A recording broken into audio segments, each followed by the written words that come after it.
Hello and welcome everyone. Thank you for being here with us today.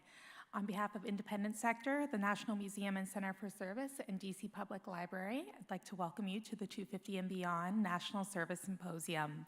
My name is Julie Bukowski and I'll be your MC for today. Before we start, a couple of logistical pieces for everybody. I'd like to remind you that this event is being recorded and broadcast. As well, for those people who are here with us in person, restrooms are located up on the 5th floor over to the right as you exit the auditorium. Lunch and coffee will be provided up to the left in the event space during the day. So thank you first very much. I'd like to say a number of thank yous, but first, I want to thank our symposium visioning team. A few months ago, a number of organizations and individuals got together with Independent Sector and National Museum and Center for Service to brainstorm and come together with what would be most beneficial and useful for the 250 and Beyond campaign and to this service symposium to kick off 250 and Beyond. So a shout out to all of these individuals and organizations for helping put together the vision for this event. Additionally, I'd like to thank DC Public Libraries. Without their support and partnership, we would not have been able to put on this wonderful event and symposium today and welcome the fabulous speakers you're going to hear from. And with that being said, I'd like to welcome the Executive Director of DC Public Libraries, Richard Reyes-Galvan, to the stage to welcome everybody.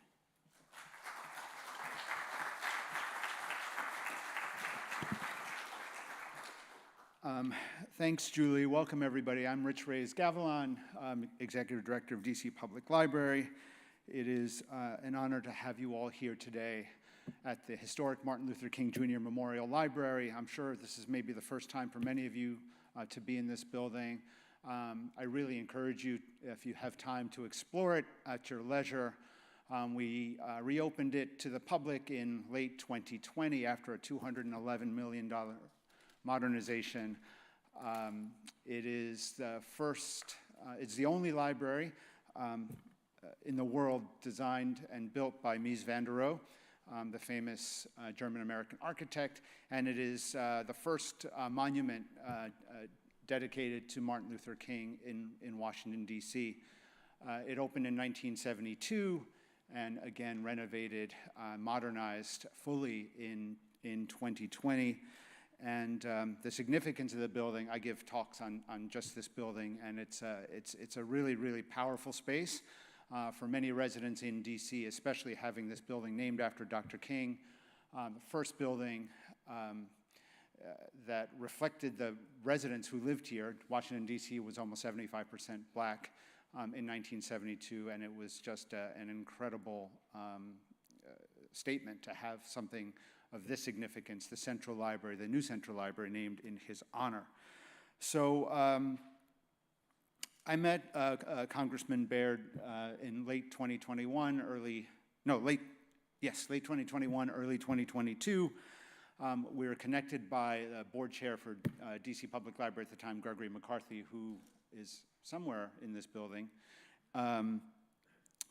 Congressman Baird shared his vision for a museum and wanted to talk about what synergies existed between the library and the museum insofar as how we might help with a prototype and in other ways just figure out how we might be able to work together. He understood that we have a great desire at DC Public Library, especially in this building, to partner with museums, especially museums who are still thinking about what their physical space should be. So we had a wonderful exhibition for about a year here with the National Women's History Museum, a fantastic museum about black feminism in DC called We Who Believe in Freedom.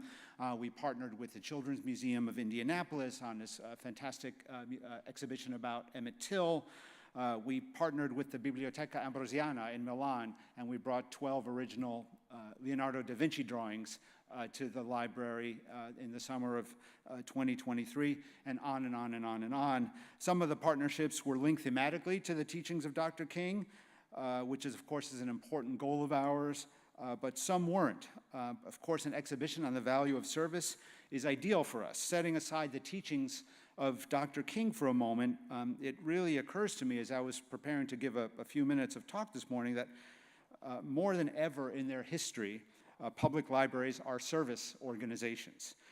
For most of my life, and I've been working in libraries for almost 30 years, public libraries were first and foremost institutions devoted to learning, and the primary vehicle through which that learning took place was, of course, books. As libraries have evolved since the advent of the internet, our business model has shifted from helping residents find the right book to helping residents find the right service. It started about 25 years ago when libraries began offering residents access to high-speed internet. Today, with life having moved inexorably and relentlessly online, libraries continue to offer this critical service that everyone in this room couldn't fathom living without. Recently, after the devastation of the hurricane in Asheville, North Carolina, I was taken by a photograph that was published in the newspaper with residents crowding around the local public library, which was closed, but I guess the Wi-Fi was still working. And they were all huddling around the library trying to connect to the Wi-Fi. And that, I think, just speaks to the value that libraries provide their communities, especially in emergencies. You look at things like 2021, when most people were working from home, libraries were working with the departments of health to serve as COVID service centers. In DC, libraries have distributed, in the course of a year and change, 1.3 million test kits to residents who couldn't find them anywhere else, but they knew where their local library was, they knew that we were trusted sources of information, and that's where they picked up their kits. We also had a few libraries, including this one, serving as vaccine centers, and we administered more than 11,000 vaccines in 2021. The examples abound. During the Black Lives Matter protests here in DC, we worked with the Chamber of Commerce to preserve the protest art that was painted on the plywood boards installed to protect the property in and around the White House. We hosted conversations around Don't Mute DC, which was a local take on the murder of George Floyd and the changes taking place in our cities and systemic racism and related topics. In the last decade, libraries have embraced their role in the human services ecosystem. We've hired social workers. We've got peer navigators. These are individuals with lived experience of homelessness who are now working in libraries to connect our residents who are homeless or are at risk of being homeless with direct support. Our library foundation purchases care kits that we hand out to residents who come into our buildings, and these care kits involve things like clean socks and deodorant and things of this nature. And of course, we do all sorts of programs now, like Coffee and Conversation, that really sort of respect the dignity of everyone who comes into this building and thinks about their perspective and what their needs are when it's not just coming in for a good book or an author talk. Even library buildings are rethinking their service model in order to be more helpful in the effort of providing better services. In 2020, the library published a new facilities master plan that we called Next Libris. And in that plan, we state that we will not build any new libraries if there's not going to be a housing component that comes with that building. So it's just pretty much everything that we do is like, how can we do more and how can we do better beyond that transactional role that libraries have historically played? Finally, as we approach the November election, it's notable that all DC libraries serve as election sites, whether it's for dropping off your ballots, or people will be able to come vote in this building in the next few weeks. We're also offering more and more classes around civics. We're offering classes around misinformation and disinformation, which is the next frontier in terms of people's understanding of what they see online. I can go on and on and on and on, and it's no wonder that DCPL 2 months ago was recently awarded the 2024 National Medal of Museum and Library Services, something that I am extremely proud about. But before I end, I feel I've given the importance of reading short shrift. Libraries, of course, still are a space for reading, and we still are a space for books, and there is still very much a tie to service there. In 2004, the NEA published its landmark report, Reading at Risk, that documented a steep decline in the reading of literature and other imaginative works in the United States. The study upon which Reading at Risk was based is the Survey for Public Participation in the Arts, which is done every decade or so. And the study shows a just incredibly strong corollary between reading and other forms of civic participation, including philanthropy, voting, museum attendance, sports attendance, and importantly for this conversation, volunteering. And that corollary exists, by the way, when even factoring in things like income and other factors. So while we're all working together today to focus on our efforts on service, let's add similar efforts to get people reading, because I guess we have to, and it's the right thing to do. So thank you all for coming. Look forward to chatting with you some more, and enjoy the rest of the day.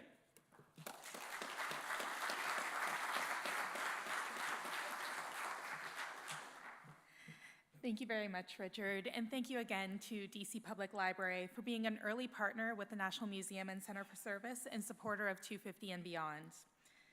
This past year, the National Museum and Center for Service has been working really closely and partnered with an organization called Independent Sector to bring this Service Symposium as well as 250 and Beyond to life. With a shared goal of strengthening civil society, we embarked on a journey together. To tell us more about this journey and to get us started, I would like to invite former Member of Congress and founder and chair of the National Museum and Center for Service, Brian Baird, to the stage.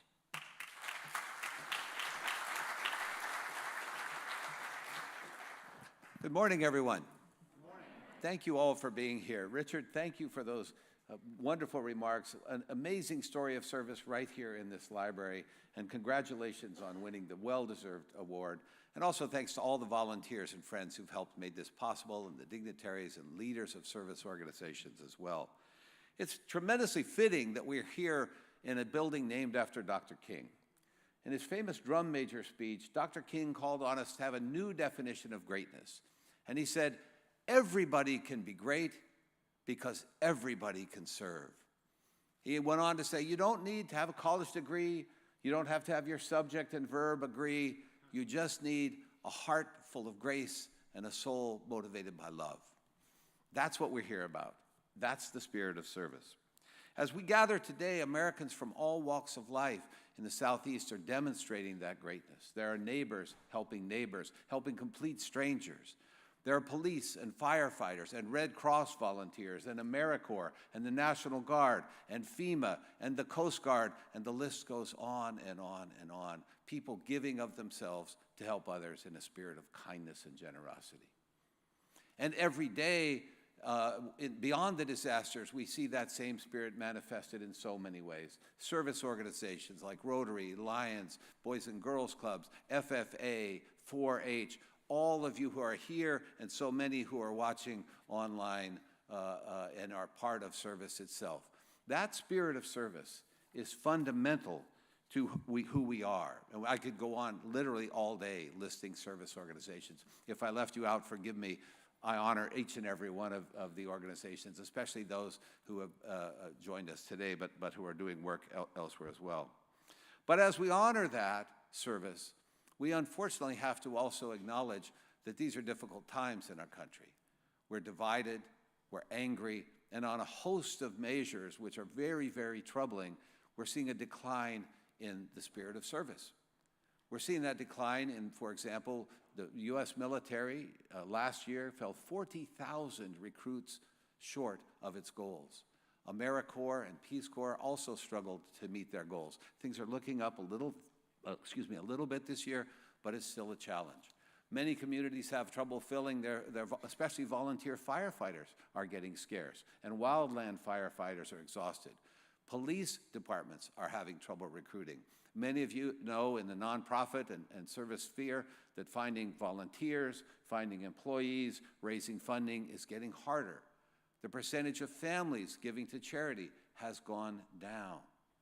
And trust in service organizations, trust in government are at troubling low levels.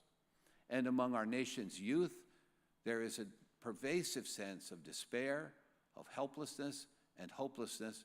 and to such an extent in our society that the Surgeon General of the United States of America issued a report on the epidemic of loneliness and isolation, which for some of our fellow citizens is a life-threatening condition. So we've got some work to do. And if we ask ourselves the question, as we all know, service benefits not only the people who are served, but the people who serve. There's lots of studies about how people who serve have better attitudes about the world. They feel more connected with people. Their health is better. Their emotional mood is better. And we know the importance of service to our society, but we have to then ask this question. If service is so fundamental to our democracy, so fundamental to our national character, so essential to our daily lives, why is there no place, physical place, anywhere in the United States of America, no physical place to honor and inspire that spirit of service? We have no National Museum of Service yet. We'll fix that. We don't have museums or exhibitions in most public libraries and most local, state, and historical museums, but we're going to fix that as well. And we can do that, and we're going to talk about today how to do that. And why is it that in every high school and junior high in the United States of America that I've ever been to, and I swear I've been to many hundreds, every one of them has a display case honoring athletic achievements, every single one. And every college of the 5,000 plus colleges and universities, it's all about athletic achievements, taking nothing away from the commitment and the joy of sport.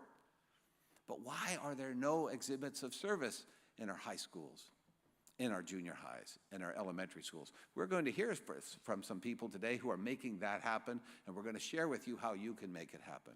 Because here's the thing. As Dr. King said, everybody can be great because everybody can serve. Not everybody has the physical ability to be in those trophy cases of athletics. But every child, every young person, every adult, every senior citizen from all walks of life, all backgrounds, has the ability to serve. And we're here today to talk about how to honor that. Today, with this initiative, we're launching a bold plan to create literally tens of thousands of service exhibitions all across the country. And when we have achieved that, and those will be in public places where people already go, places like libraries, places like schools, community centers, existing service museums, where people already go. You think about it, if you leave here, if you're like us, everywhere you go, you'll say, you know, you could have a service exhibit here. You could have it in the airport terminals. You could have it at the shopping malls. You can put it at your farmer's market. Because if you make exhibits like this, as we're going to see throughout the day, they can be affordable, transportable, inspiring, inclusive, and you can make them relatively quickly and in time for the nation's 250th celebration of the Declaration of Independence. We're going to talk about how to do that. And I know this is audacious. I know this is an audacious goal, but I also know it is urgently and desperately needed. Our society needs to heal. We need to unify. We need to be inspired. And I know of nothing else better than service that does that.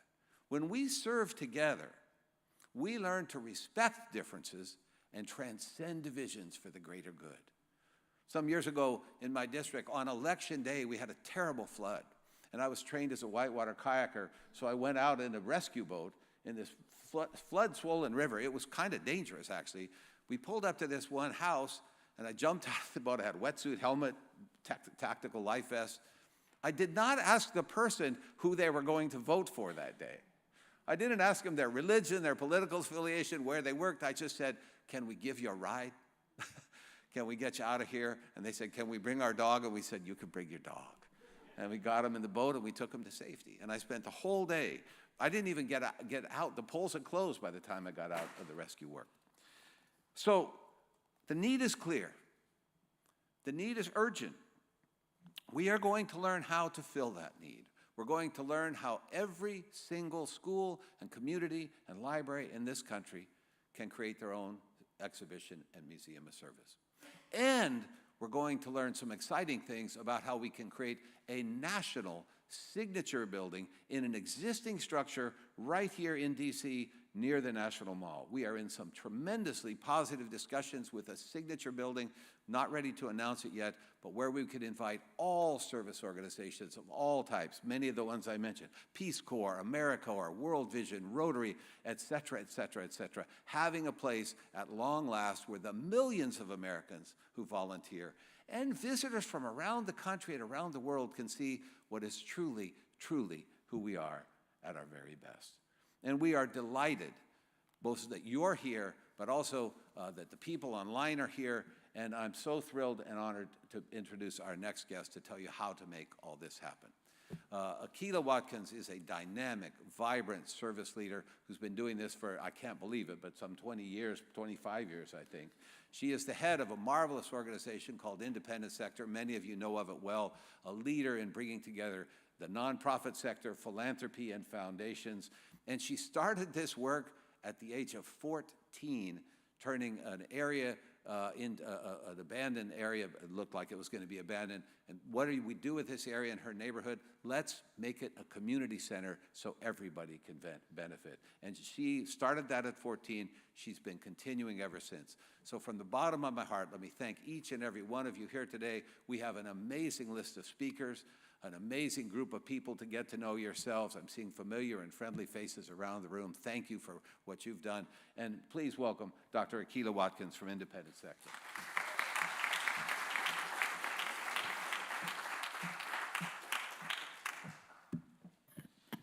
Thank you very much, Brian, for your kind introduction. And thank you, Richard, so much for the use of today's the Martin Luther King Library here in Washington, D.C. I'm very honored to be standing in front of you as President and CEO of Independent Sector. Let me just first start out by saying how amazing Brian and the entire museum team has been. We would not be here today if it wasn't for the fortitude and vision of Congressman Brian, which I know he doesn't want to be called Congressman anymore, but he will be. They have been working on this concept for more than 6 years. So just a little bit about how Independent Sector got connected with Brian. I started at Independent Sector almost 2 years ago. And when I walked in, we owned 66,000 square feet of space 2 blocks away from the White House. And we were, like many landowners in DC, trying to figure out what do we do with this. And like most leaders, I decided to take a walk. And as I was walking around DC, I actually saw a lot of potential for our building. I actually ran across the Chinese American Museum that is around the corner from our building, and I said, wouldn't it be an amazing idea to transform our building that is literally 2 blocks from the White House into a national center where we can celebrate Americans who actually have volunteered and are engaged in a spirit of service, right? So how do you take a problem and transform it into a solution? And so with this idea, literally that week, I met Brian. I literally met Brian that same week. And as we met, we discussed my idea for our building, and we had one. And Brian let me know his idea that he's been working on for 6 years. And together, that partnership was born. And so I always like to tell that story because something that seemingly feels like a huge obstacle has transformed into what we see today. An invitation to be involved in one of the most exciting movements in this country. And it's about creating space to acknowledge service and to acknowledge Americans that dedicate a huge part of their lives or a small part of their lives to improving the quality of life for their community and their fellow residents. So, before we get started, I want to recognize that there are some incredible acts of service happening in real time right now. Hurricane Helene has affected so many, and Milton is threatening as we speak.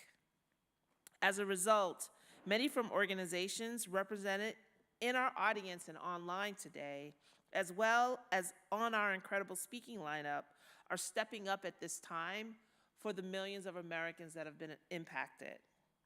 I want to take a moment to recognize and thank so many who right now are supporting relief efforts. Thank you.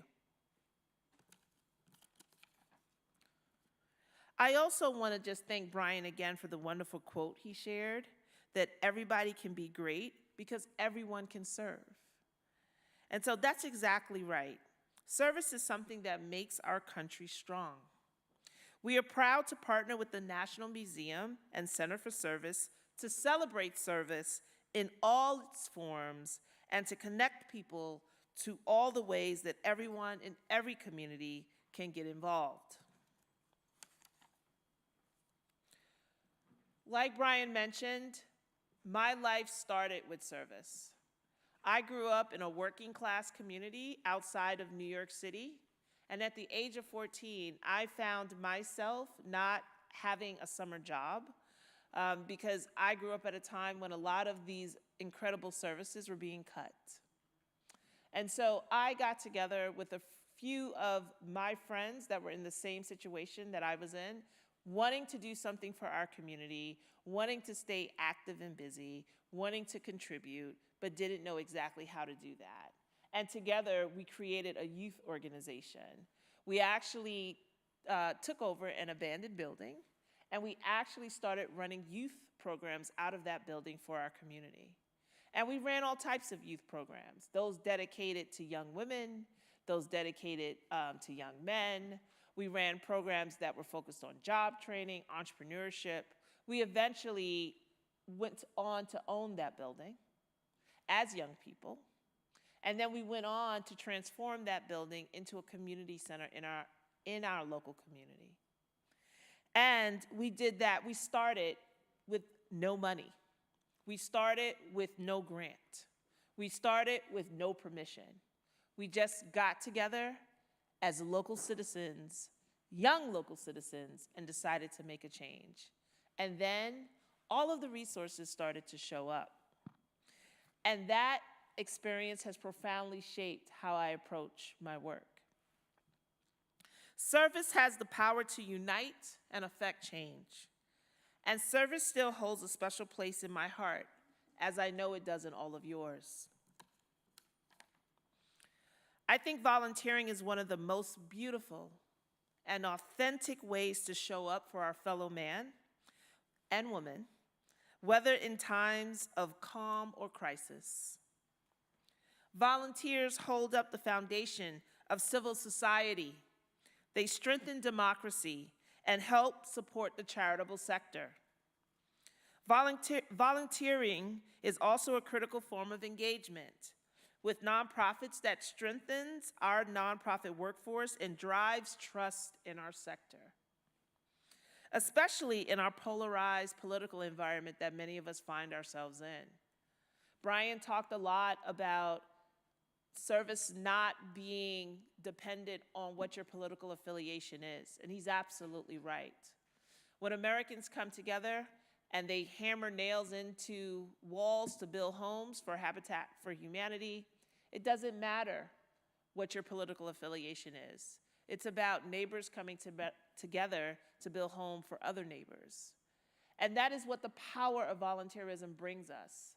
It brings us the ability to become in alignment with our fellow citizens. It melts away all the seemingly important divisions that we have. Every April, there is great anticipation about our release at Independent Sector of the estimated national value of each volunteer hour, because that's something we count every single year. And while we know that volunteers are a lot more than the actual hour that they contribute, this does give us one way to gauge the power and the national value of a single volunteer hour. And our most recent number is $33.49. So as we can see, volunteer hours actually have a lot of monetary value for organizations. And I encourage you all to go to our website, download our report, Value of Volunteer Time. We actually break this number out state by state also. As we look forward to celebrating the 250th anniversary of the Declaration of Independence in 2026, we have a great opportunity to celebrate, inspire, uplift, and make service a part of our next 250 years. We're also delighted to spend time together today, sharing more about 250 and beyond, and all sorts of ways organizations can get involved in telling their stories of service. Now, let me tell you, we have a fantastic lineup today. We have a talented young leader from the National Youth Leadership Council, Caleb Tsai, who will share more about how youth are getting involved in service. And I'm particularly excited about hearing you speak, Caleb. We have Michael Smith today, a good friend and colleague, CEO of AmeriCorps, and one of my favorite speakers ever, sharing more about stories about how everyone can be great and contribute. We have Rosie Rios, chair of the American 250, who will be sharing more about our big anniversary for our nation and how we can make 2026 a banner year for service. I'm also delighted to be joined by some amazing colleagues on a thought-provoking panel to share about the future of civil society. I am delighted to be alongside Jennifer Sarangelo with Points of Light, Carol Spahn, Director of the Peace Corps, and Kobe Langley with the American Red Cross. Finally, we'll have time to network here at the MLK Library today, so stick around for our reception after the program concludes. In addition, we have some amazing panels, and I encourage you all to please stay around and listen. Later today, we'll learn from on-the-ground partners who will be sharing their impact stories from developing inspiring exhibitions. Hopefully, these stories will continue to inspire you like they inspire me. For those joining online, thank you for tuning in. I invite everyone to connect on social media with the hashtag 250&Beyond, and make sure to connect with Independent Sector and the National Museum and Center for Service, both in person here at the library and online. Now, I want to welcome back Brian alongside our first panelist. Thank you so much for joining us today. I know we'll have an incredible conversation. Thank you. I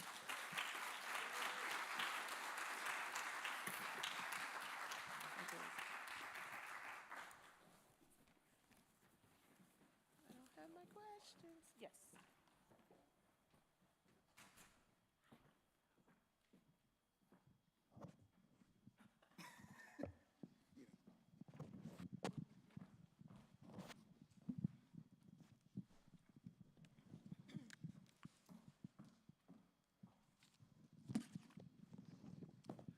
Thank you all. Keela, thanks for those inspiring remarks.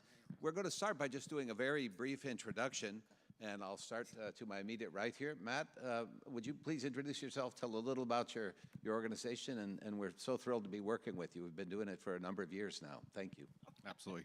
Thank you for having me. My name is Matt Farley. I'm the Chief Strategy and Operations Officer for Campus Compact. Campus Compact is a 40-year-old higher education coalition committed to the public purposes of higher education. We really focus on helping college campuses, college universities achieve that public purpose through partnerships with their local communities, and we focus on change making through people, institutions, and field building. And what I mean by that is we focus and spend a lot of time with presidents all the way through students, a lot of faculty, administrators, helping them skill up to be effective change makers in their organizations and in their communities, having those skills that we all need, democratic and civic engagement skills, but also really organizational change skills so they can transform their institutions. We also focus on institutional change by helping campuses build policies, procedures, programs, models, partnerships that really allow them to develop a civic ethos on campus, including driving work like this forward, and service has been the heart of that.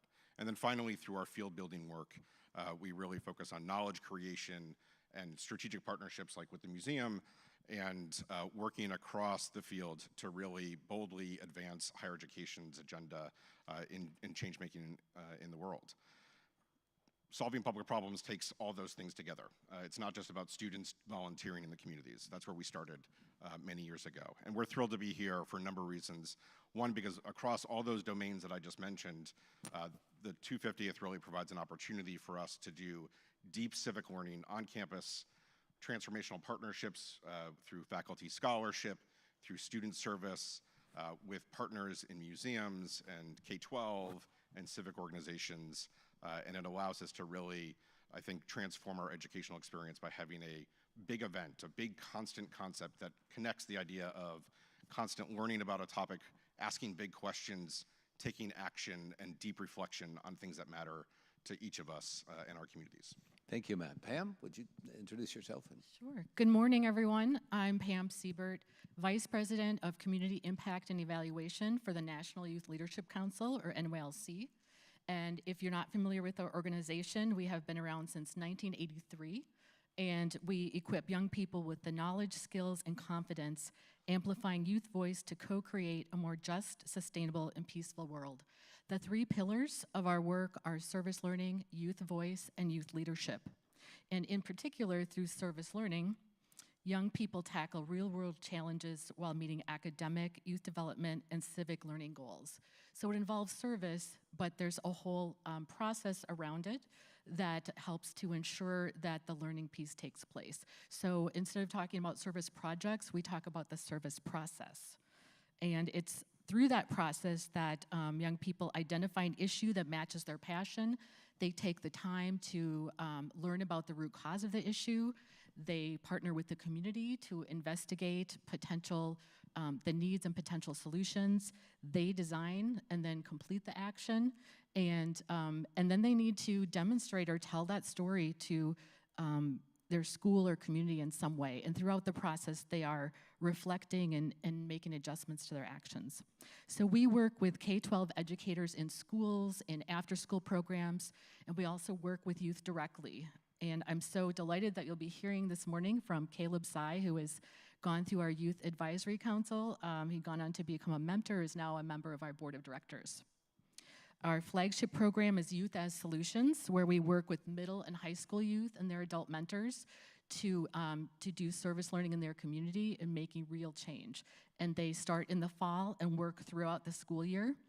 And they are choosing an issue that's important to them and then making a difference on that issue. And we're excited to be part of this initiative because of our commitment to lifting up youth voice that we do through also the National Service Learning Conference and specifically student showcases there, through our podcast, The Power of Young People. And we also believe that youth are really important civic actors now. It's not just preparing youth to be making change when they're adults. And then finally, this is a great opportunity to enhance a culture of service in local communities. Thank you so much, Pam. John, thanks for joining us, and we'll hear about what museums can do as well. Yeah, thank you so much for having me. Really a pleasure to be able to be part of this conversation. My name is John Marks. I am the Director of Research and Strategic Initiatives for the American Association for State and Local History, AASLH. We are a national membership association serving the public history community. So among our members are history museums, historical societies, historic sites and related organizations, as well as the staff and often the volunteers who make them run. So a big part of what we do is providing professional development to those staff and volunteers to help them do history work better together. We have a national conference and publications, a huge online learning program. But another big part of what we do is research and strategic initiatives. So we investigate the state of the public history field. We explore how Americans are engaging with history institutions and museums. We explore big questions, convene leaders from around the field, bring them together to try to collectively solve problems. And a big part of what we've been doing for the last several years, since I started in 2017, has been helping our field prepare for the 250th anniversary of the United States. So we've been working hard at it for a long time now. I usually joke that no one is looking forward to the 250th more than I am. But we've been bringing people together to try to think about what can this anniversary mean for the field and for the country? How can we leverage this anniversary to make change, to accelerate things that we're already doing, and to change the field and change our society in the years after 2026? So in the early years, a big part of that was just bringing people together around that conversation, but increasingly we've been producing resources to help practitioners at museums and historic sites answer that question and think about how they want to participate in the 250th. A couple years ago, we published a document that we called Making History at 250, the field guide for the semiquincentennial, which if you haven't seen, I encourage you to check out. We've also produced webinars and virtual summits. Recently, we published a handbook of program ideas for very small organizations to help them think through how they can participate and make the most of this anniversary. And really, a big part of what we are trying to do across all of our work is helping history organizations become more central to their communities, to help members of their community answer questions, solve problems, come together and use history to inform the present and really think about where they want to go in the future. Thank you so much. Michael Duvall with the YMCA. Well, first and foremost, let me say thank you for being here. Akila wore, I'm also a fraternity member of Omega Psi Phi, so when she had the purple and yellow on, I was like, from the Divine Nine, who else out here? I'm like, I must like her, man. She got our colors on. Michael Duvall, I am the National Executive Director for Boys and Young Men of Color for the YMCA. Now that may seem odd to you, but here in Washington, D.C. in 1853 was actually the first black YMCA. So there used to be colored YMCAs and then white YMCAs. And I'm going to come back to that in the questions a little bit later, because we do think that creating a usable past, going back to really think about what it is that we can do now, right? The foresight and then the insight. So most of you know the YMCA, hopefully, Young Men's Christian Association. We've been around a little over 170 years. We put Christian principles into practice through programs that build healthy spirit, mind, and body for all. You probably know our pillars: youth development, healthy living, and social responsibility. When we were asked to do this, I think foundationally, if you think about the service by which we provide, is foundational. A couple of things people don't realize about the organization I think is really important to say. When you hear from the Peace Corps, the Y was at the table helping to develop the Peace Corps with John F. Kennedy.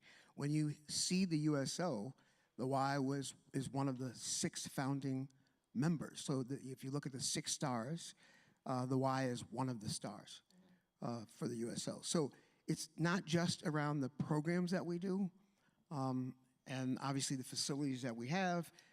It's also around the collaborations that make up the organization. And I'm here, hopefully, to bring up both the historical nature by which the foundation of the organization was built, but the importance of what we need to do in terms of, particularly today, folks ask me why I'm wearing a hat called belonging, because belonging is what we need.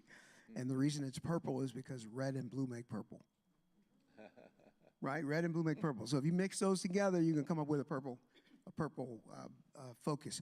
And what we need are more purple policies. Suzanne McCormick, our national CEO, is also a member of the independent sector. On our board. Yeah, that's on the board. And I would go back because I think the person who actually brought that to us as a sort of a reinvesting way to focus on service is a guy named Neil Nickel. And so Neil was, I think, a former president of that board and re-stimulated why we should focus on service. So my hope is the story that we will tell will focus a little bit on service, but also focus a little bit on collaboration. and most importantly, community building. I do have two colleagues, and I just noticed I see Kayla and Katie out in the audience. So that's who I am. Thank you very much. Can't wait to keep talking. Thank you. Oh, yeah, I know. You know who I am. Go ahead, Brian. Shall I go next? Okay, great. Well, you know, one of the reasons we're here is, the reason we call this 250 and Beyond is because the Declaration of Independence has one of the most powerful calls to service ever written. It concludes with, "We mutually pledge to each other our lives, our fortunes, and our sacred honor." And Michael, I know you alluded to the importance of history and actionable history. And I'm going to ask each of the panelists to comment a little bit briefly, but share with us how this history of national service fits with your mission and with our shared goal of celebrating not only the 250 years of history, but making sure the country can do another 250 years going forward. Michael, could you start with that, and then we'll work our way back this way. Oh, yeah. So one way we can help is we have 2,700 centers across the country and 700 plus communities, 20,000 staff people and 500,000 volunteers. So why should we be helping is because we can help scale, I think, and spread, but not only the National Museum, but also re-stimulate the power of service moving forward. I do think, too, we should lean into what philanthropy really is, because a lot of times we think of it in the context of money, and service is the ultimate philanthropic activity you can actually get involved in. And I think it's so important as someone who is working with primarily re-stimulating volunteers and communities to focus on boys 11 to 17.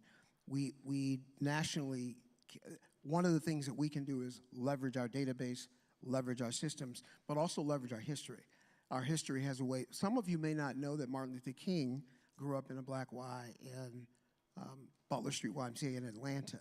And so many times when you look at the institutions that were built, what we have to do is remind ourselves the responsibility that we had years ago when we were building communities and strengthening communities through institutions like the museum. And so our goal would be to re-stimulate that thought process, do more collaboration, and help scale the project nationally. Beautiful. And John, by definition, you're the organization involved with state and local history.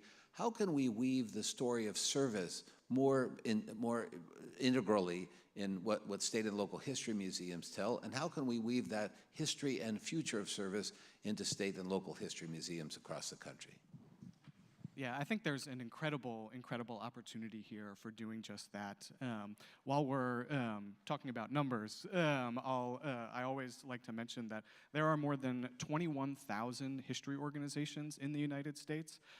With all due respect to my library colleagues, there are more history organizations in this country than there are public libraries. There's also more history organizations than there are McDonald's or Walmarts or Targets.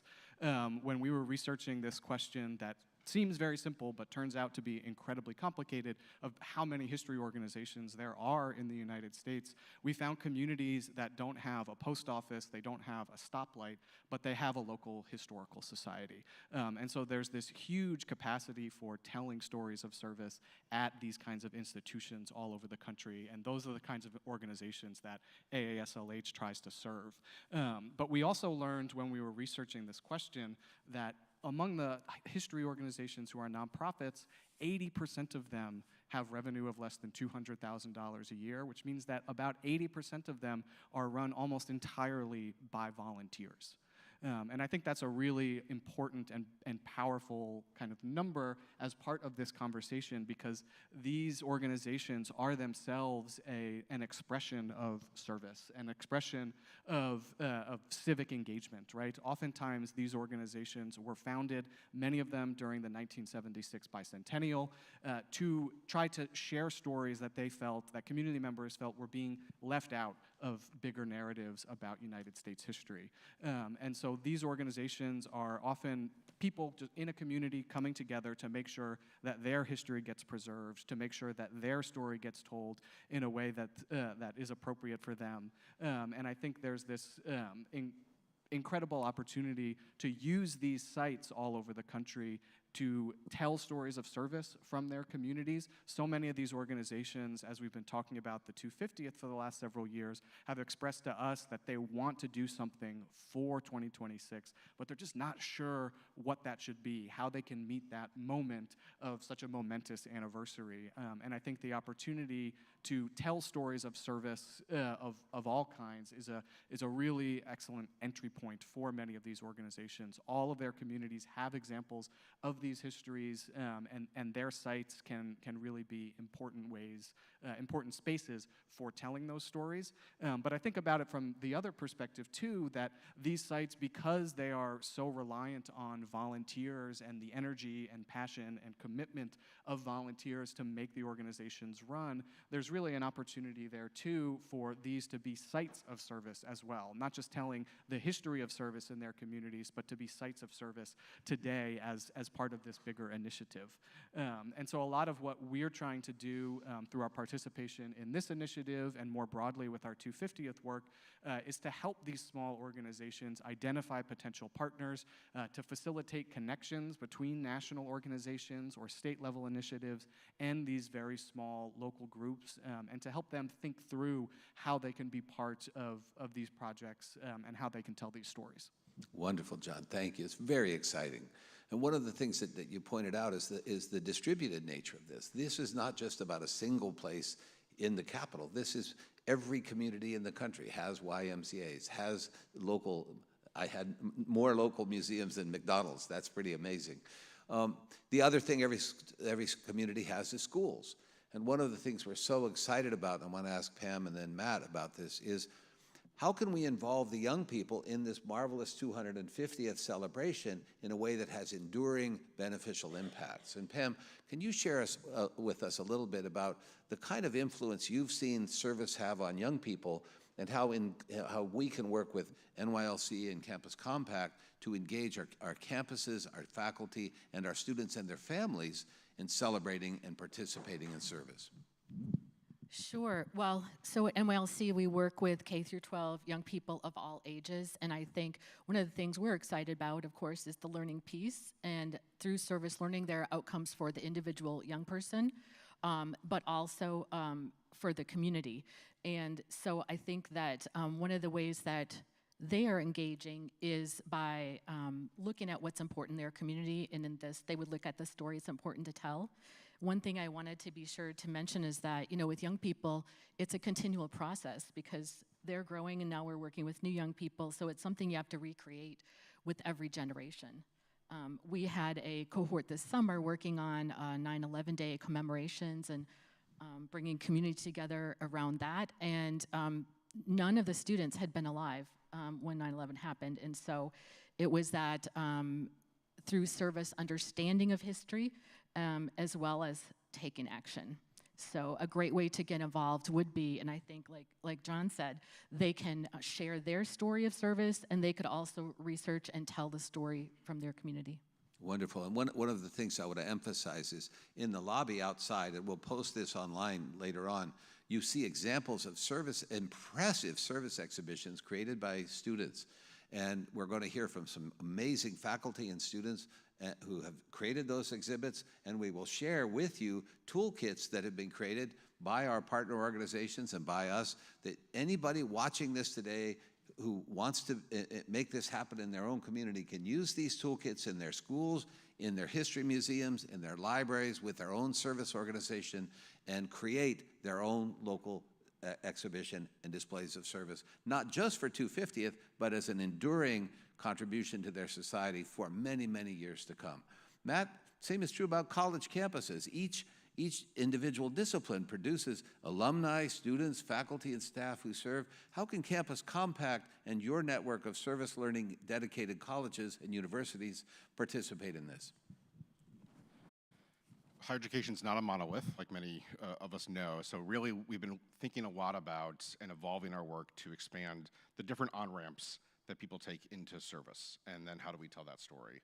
So I think it's important for us all to kind of, I'm excited to get higher education more engaged in all of my colleagues' work here, and that happens in different ways, and pure volunteerism is one method. And I think, as Brian and I have talked over the last couple of years, we're seeing that work in disciplines, in workforce development, in internships. How do we embed these concepts throughout the university? How do we do that better? And then how do we link to larger concepts beyond kind of that self-benefit of the piece? So we still fundamentally need to drive that work forward as our core mission. But I also want to concur, that there's opportunities for students in this moment to answer a call in a different way. I mean, I appreciate the fact that you grounded us in that initial declaration call, that people answer different calls. I found that over time, and that one call does not meet the needs of all. So how do we, help all of us understand and then encourage others? So motivating them not just to respond to the call, but to call to others, I think is fundamental for all of us, but certainly for college students. Because peer-to-peer engagement, as we know, is such a transformational part of this process. So that's got to be core to this. So I just want to stress that for us, we see that as student-centered work, having their voice at the table, not necessarily kind of only having their voice, but really how do we bring them in as equal partners in decision-making and really to advance our work together. Yeah, and I think that's so true for history organizations in particular, right? One of our really big kind of pillars, or our two big pillars for our involvement in the 250th has been to use this anniversary to tell a more complete and more inclusive story about the American past, and to use this anniversary to strengthen the field for the next generation. And I think involving young people can be really instrumental in bringing both of those about. If we're able to better facilitate connections between young people and their local history organizations, they can bring new perspective to the table and help these organizations tell stories in new ways. But also, these places, like I said, are mostly run by volunteers, but many of these volunteers are from older generations, right? The kind of caricature of the elderly museum docent is grounded in reality in some way, and there aren't as many young people as we would like to see involved in these volunteer efforts. And so I think 2026 is an opportunity to really kind of build partnerships between youth service organizations and history organizations to try to solve some of those problems and strengthen things going forward. So I heard a lot about storytelling and narrative, and I've learned a lot just from sitting here, right? I learned how many history organizations there were, and I do come from a library of librarians, so that was very interesting to know there are over 21,000 in this country. We talked about how our civic organizations help to shape the minds of some of our greatest leaders, right? And how they're helping to transform young people and, character development. How would you say, what do you think your needs are around sort of narrative, right? Like, how do we tell the story of service in our nation? How do we get more young people involved in service? How do we reach them? In some ways, I would love for you to share what you've been doing in terms of how do you get your narrative out there, but I also would like you all to share, what do you need in terms of narrative development? How do we tell this collective narrative of service and volunteerism in our country that sometimes we don't hear enough about? I invite all of our panelists, one of our panelists to start. Oh, maybe I'll leap out here. One is, the one thing I would focus on is the WHY, teaching young people why we do things. Programs are problems that should solve, they're interventions that solve problems. One of the things we have, I get real focused on is, if you look upstairs, we have a program called Youth in Government that was started in 1936 so that the generations would understand why democracy would be really important. It's not enough to put them in a program. You really have to ask them, why was this program created? And why was it created historically? What would be the importance of it? I would say also, I would name some skills, what we would need. What I see across the country is helping our young people understand the importance of compassion and accountability. Those are skills you need, and why that is important in policy development. I think you've got a great report that maybe, I may not get the number right, but 39% of nonprofits are basically leading with advocacy and policy change. We need to re-stimulate that. Why is it that we're in policy, practice, and programs? It's because programs should influence policy, right? Practice should influence policy. So I would go back to remind young people the importance of when we were building these institutions, why we did them. What was the reason things got created that you may have to reimagine in your own real time to rethink it. I'll just say one thing before I turn it over. Anthony Bowen created the first colored YMCA in 1853. He did that because his father was also friends with John Brown. So the things we try to remind young people is we were building amongst the races, in spite of the fact that the Fugitive Slave Act was created in 1850. In 1853, he was still building. And so I think it's really important to remind young people that even in an era where we see polarization everywhere, acting and building against the narrative is the most important thing you can do, is to see the narrative but then get involved in countering the polarization narrative.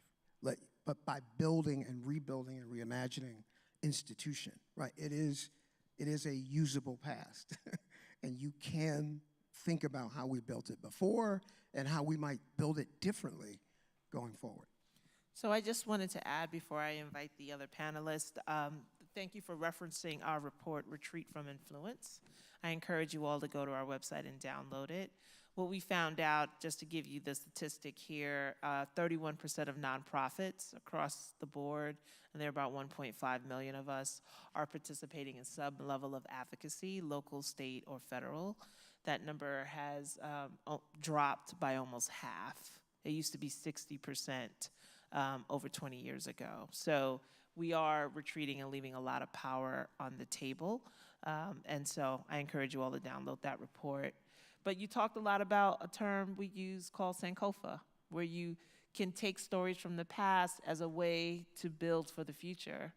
So I would love for the other panelists to sort of weigh in on that. Like, how do we continue to tell the stories of our institutions and use that story and narrative as a way to build and invite more young people into our movement? John? You all are speaking my language when it comes to looking back to move forward. I think an important part of that, what we've learned in researching how Americans think about history, how they engage with history, is really the importance of grounding things locally. Oftentimes people think about history as something that's nice for hobbyists and people who are into that kind of thing, but not something that's essential for solving problems, not something that is really important for everyone in society. And one of the ways that history organizations and historians and other people who are presenting the past to public audiences can try to counter that is to really ground these stories in something local, right? That helps people draw these connections to see why it's relevant to their lives today, emphasizing that local connection can be a really important part, a really important element of helping these stories hit home for people. And I think what we also see across the country, despite where the kind of broader discourse has gone, most people want to see a more complete, a more inclusive story about American history, about their own community. People don't want a partisan version of history. They don't want to see just the good or just the bad. They want a version of this story that is exploring history in all of its messy complexity. And I think that's really a way that young people especially can be brought into these conversations and can really be instrumental in helping history organizations better connect to the people in their communities to help them, to help history organizations solve these challenges or work with community members to inform contemporary conversations is by really taking this broad and holistic view. And research that we've done, work that other history organizations have done, has really demonstrated that that is what people want, and people who are trying to convince you otherwise, are not presenting it in a truthful way. Pam? So I would say, so part of the process of service learning is demonstration. Part of the learning process is to then is for students to share out what they've learned, so there's a really natural connection there. And a lot of times, they are able to tell their story really well in their local community, and what we try to do is lift up all of those stories and weave them into a national one. And we just did this reminds me, we did a couple of focus groups just at the end of August saying, you know, what more support can we give you? What do you want from us? And we were focusing on, do you want stickers or banners or badges? And what the adults and the youth told us was just the opportunity to be connected to a national network of other youth and adults who think like us was the most important thing they wanted. So we really are focusing on helping them tell their story and then bring it together nationally. Belonging, right? It comes back to belonging and how do people see themselves in our history and in our future? I mean, you know, I think we have a responsibility as educators and as civic organizations to help bridge the gap in so many ways. And most of life doesn't happen on a field trip or on a, you know, visit to the library, et cetera.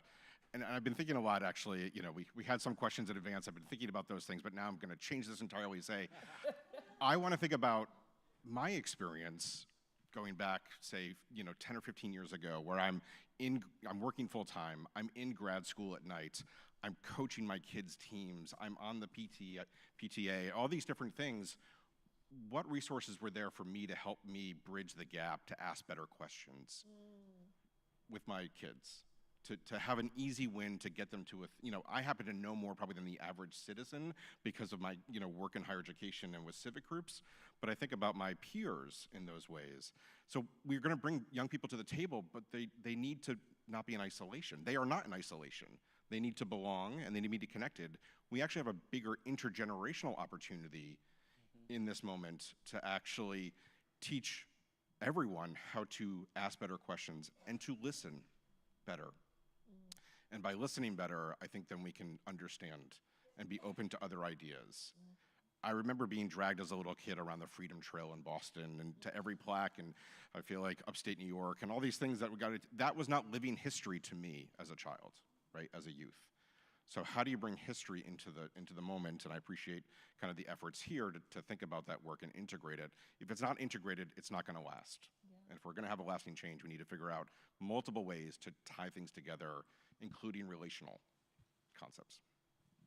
You know, one of the things that I find so exciting about this panel and about the people I see in this room, when we set out, the focus was how can we create exhibits that honor service so that one day some person is walking by, maybe it's a young person in school, maybe it's a retired person, maybe it's a business executive, and says, wait a second, I can do something. And we really were initially focused on how do you create exhibits to make that effect. But one of the things we've learned, and I'm seeing it here again, is the process of thinking about how we create service exhibitions brings people together. It brings students together in schools. It brings institutions together. If you visit the Anthony Bowen YMCA that Michael Duvall's talked about, it's like a service museum. There you are lifting weights and there's a Frederick Douglass quote above you. If you walk down a school hallway or past the office or something, there should be stories of service. If you're in a history museum, but we can bring together the YMCA, the K-12 schools, the colleges and universities, the history museums, the libraries, all together as communities, unifying the community, telling the most positive stories there are to tell. That's pretty uplifting to me, and I've learned from each and every one of you today. Akilah, any final questions or comments from you? No, Congressman, like you said, I think this is the right conversation to have. I will just say that volunteers are extremely important when we think about the nonprofit sector. We think volunteerism is important just for the soul of individuals. It's one of the very things we can do in this society that people aren't particularly paid for, that just brings them intrinsic joy. And as the mother of 3 school-age children, I know I'm always trying to impart those values to them about doing things just because they bring you intrinsic joy. But one thing we also realized is that volunteering also helps strengthen nonprofit organizations across this country. When volunteers work align with local nonprofits, they're more likely to join boards. They're more likely to become donors. They're more likely to start working for those nonprofits. And so volunteerism is a huge pipeline for the 1.5 million nonprofits across this country who count on the energy of volunteers to be able to fulfill their mission. So that's why I'm really excited about this panel. So in our last few words here, because I know we're going to get a sign any minute that says we have 5 minutes left, what words of wisdom would you share, 1 or 2 words or sentences to, as sort of last things you want the audience to think about as it relates to service and volunteerism?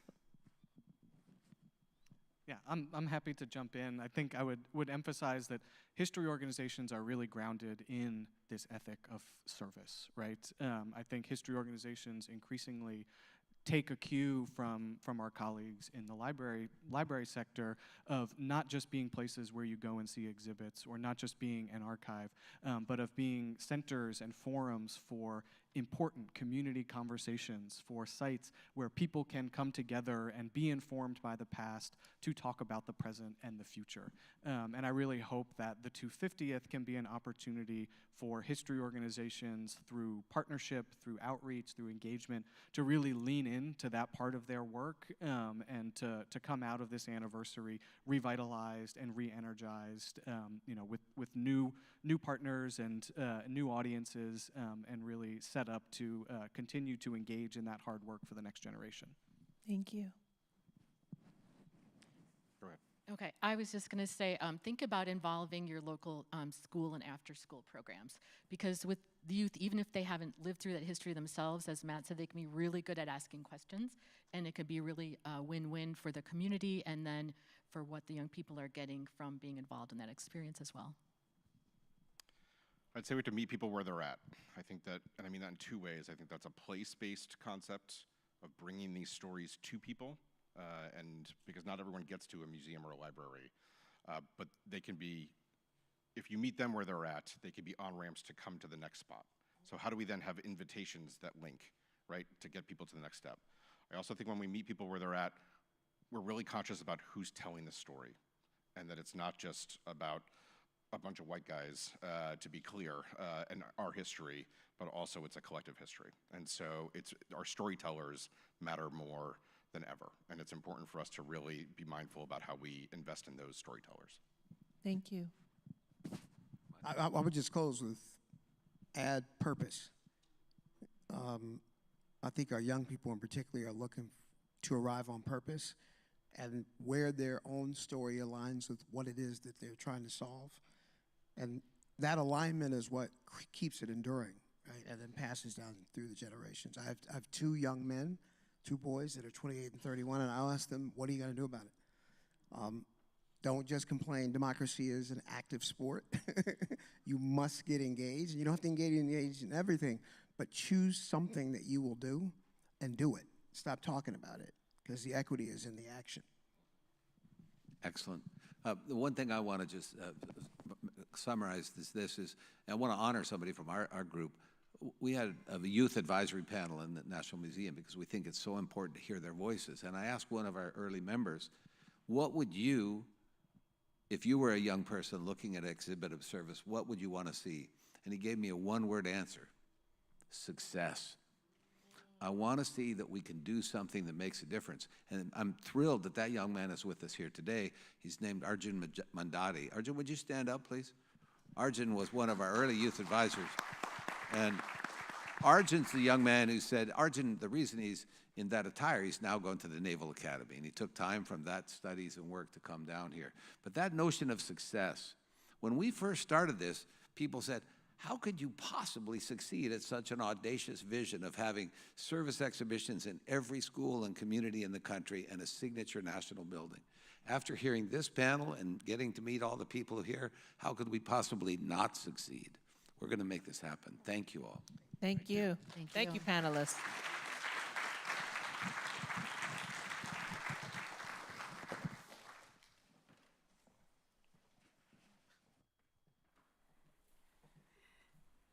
Thank you very much. Thank you for joining us here and for the wonderful conversation and great little nuggets of information and advice.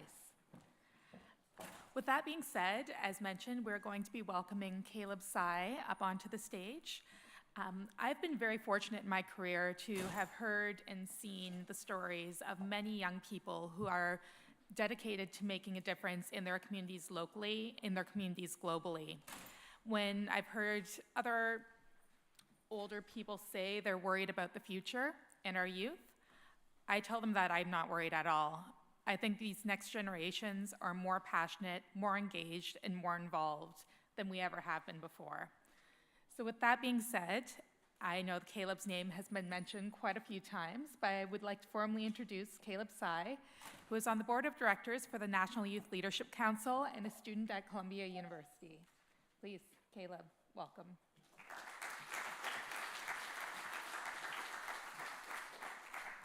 And thank you for that very beautiful introduction and very great panel discussion as well. So before I begin, the most important word in the human language is thank you. Before I begin, I would like to thank my good friends at the National Museum and Center for Service, specifically the former congressman, for inviting me to speak today. I would also like to thank the DC Public Library for hosting us as well.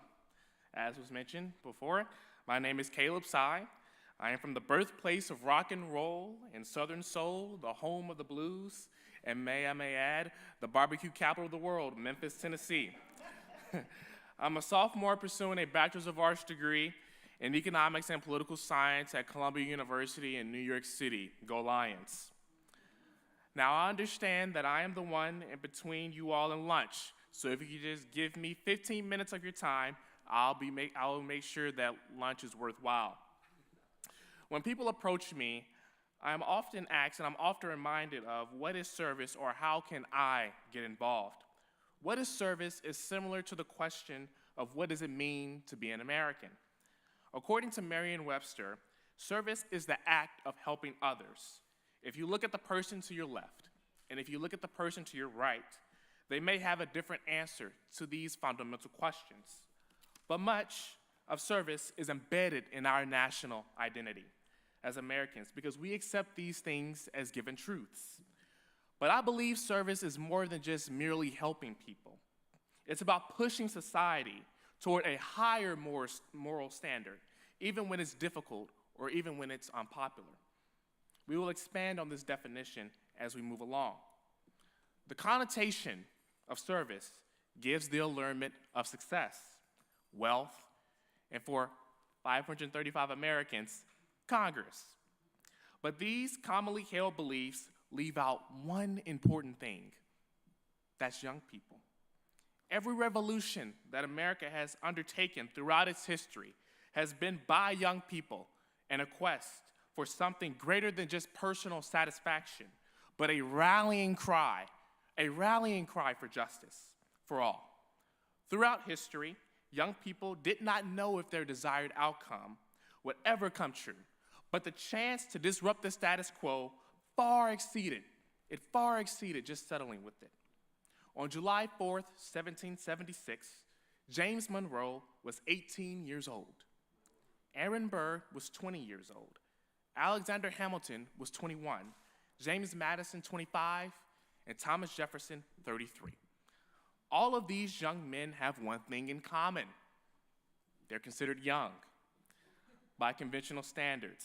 But these imperfect men felt the opportunity of freedom and self-determination expressed through their viewpoints and in their wavelength, instead of by a ruler from thousands and hundreds of miles across an ocean.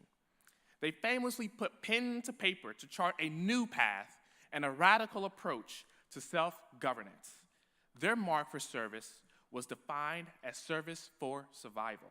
After enduring the bloody wars, they pressed on. In America, we love rights and freedoms. A right is a justified claim on others. As American history has shown us, tensions arise when we mention the word right.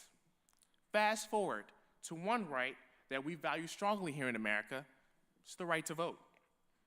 In the early 1900s, a young man named Henry Byrne changed the trajectory of voting in America.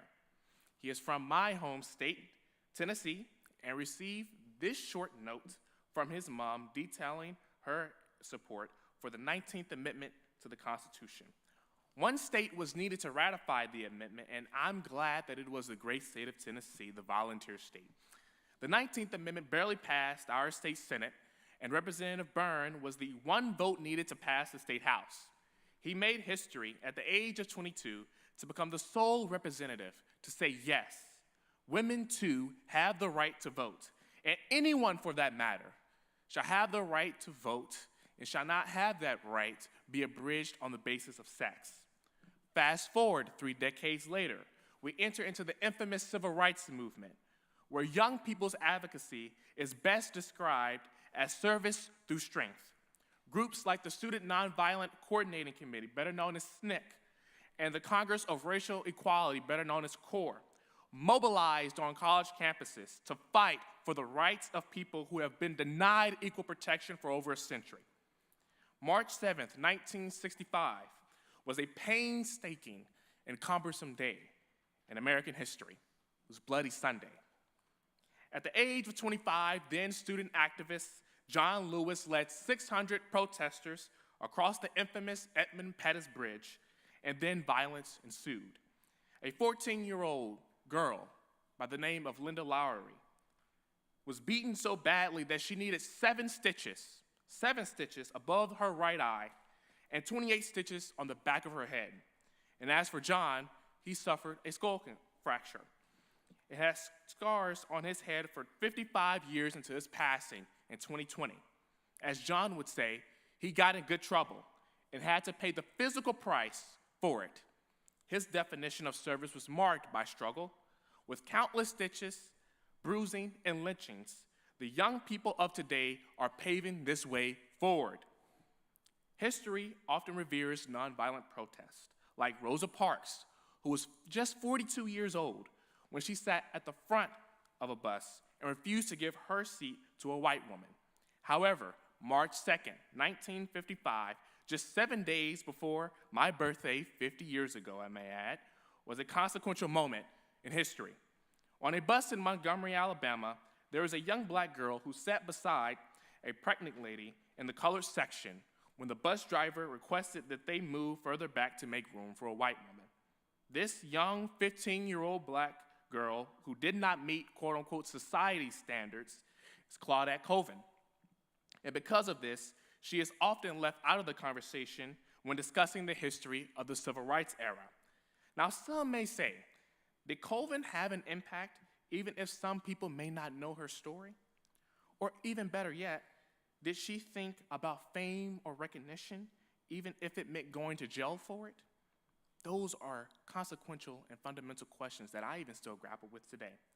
But I argue that her actions were an act of service not because of Colvin's actions led to a specific outcome, namely the desegregation of public busing, but because she did something that was inconvenient, unconventional, and something morally justified in her right as a human being. And fast forward to today. We see young people take to the streets and occupy their state houses to petition their government for a redress of grievances. Some say that revolution and protests are bad. However, I will beg to differ. I argue that we as a people and as a country have never made progress without it.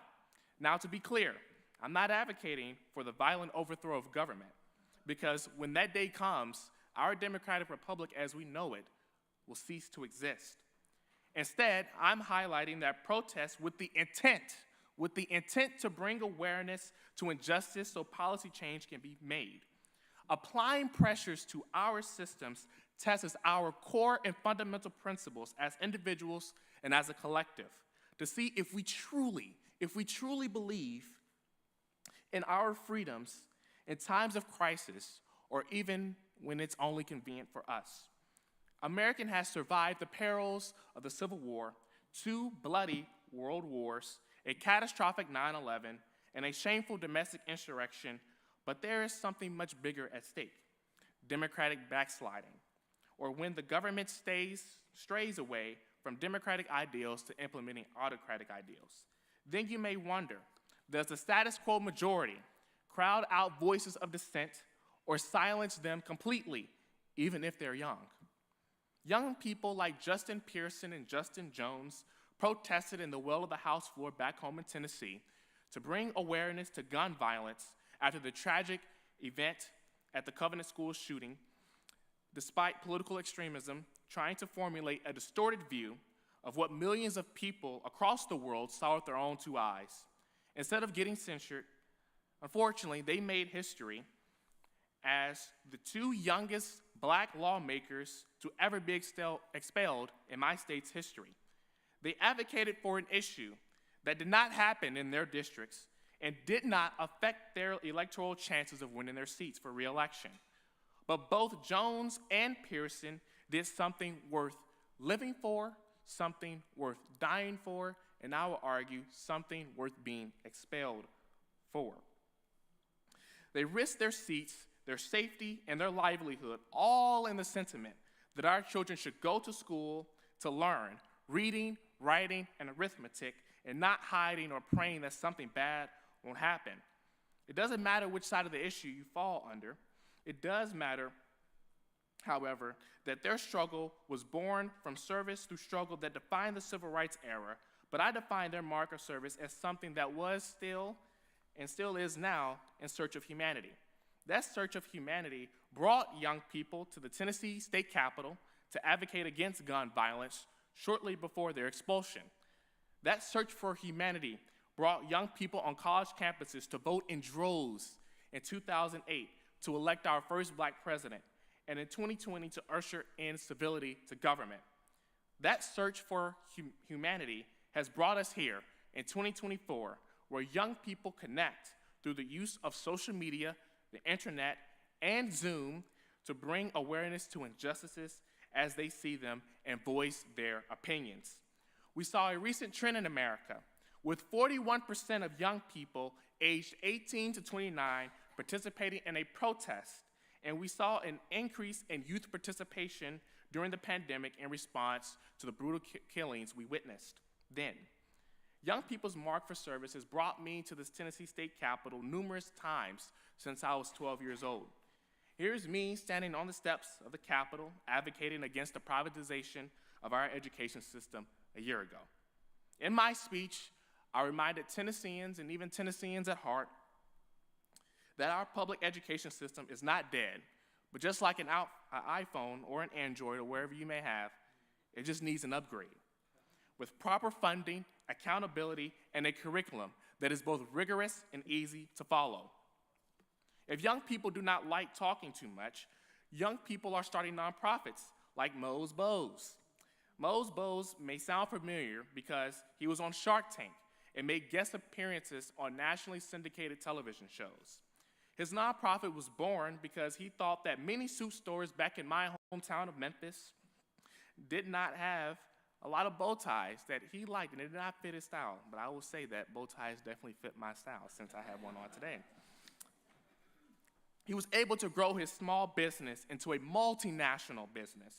It is no secret that Memphis has a crime problem, but in knowing that, he did not stop there.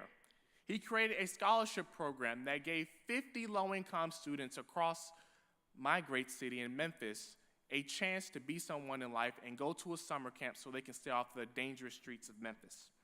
Nonprofits like Girls Inc., Do Something, the National Youth Leadership Council, better known as NYLC, the YMCA, as you've heard today, the ACLU, and Every Town for Gun Safety all have initiatives that teach young people how to critically think and not what to think. There's a difference. They teach young people how to disrupt the status quo by doing things that are unconventional and inconvenient while also bringing reasonable solutions, and teach young people how to consider the minority whose voices are oftentimes crowded out by the majority. At the National Youth Leadership Council, better known as NYLC, we have a Youth Advisory Council that empowers young people to provide strategic feedback on the organization's programs while also empowering young nonprofits with guidance. This idea of protecting minorities is nothing new to America, And those are the principles that our founding fathers upheld, but we interpret it through a different perspective today than they simply did 250 years ago. According to a study, 2022 study from the Tufts University Center for Information and Research on Civic Learning and Engagement, the rate of 18 to 25-year-olds running for political office has increased over the past 10 years, and more than 20% of youth say that they would consider running for office. Groups like Run Gen Z and Running Start are mobilizing across the United States to encourage young people to run for political office and launch grassroots networks to have effective campaigns which have been proven very effective. But young people do not have to run for office or launch nonprofits to be of service, as was mentioned earlier. They can peacefully use their voice in an informed protest against problems and issues that they see in their community.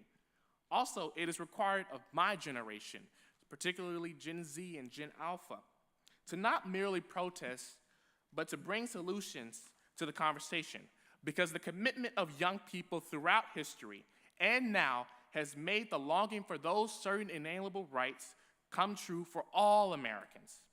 Those rights cannot come true without attainable solutions to complex problems. Let me repeat that again. Those rights cannot come true without attainable solutions to complex societal issues. The mark for service during the early republic was for survival. In the civil rights era, service was marked through strength. And I will argue service in search of humanity defines our current state of service in America. Now back to how I define service, since I said earlier that our definition of service did not go long enough. Service is the act of willingly helping others without seeking personal gain, driven by a yearning desire for society to reimagine how it protects people and a collective well-being during times when it is not politically or socially feasible and convenient. It involves embracing the uncertainty of the outcome, but not remaining content in it. Instead, persisting with the belief that yes, change is possible. Through challenging the status quo and questioning conventional practices, service applies pressure to those who hold distorted views of what equality looks like in order to advance equality for all, regardless of race, sex, gender, disability, religion, and age, to move America closer to the ideals of a more perfect union.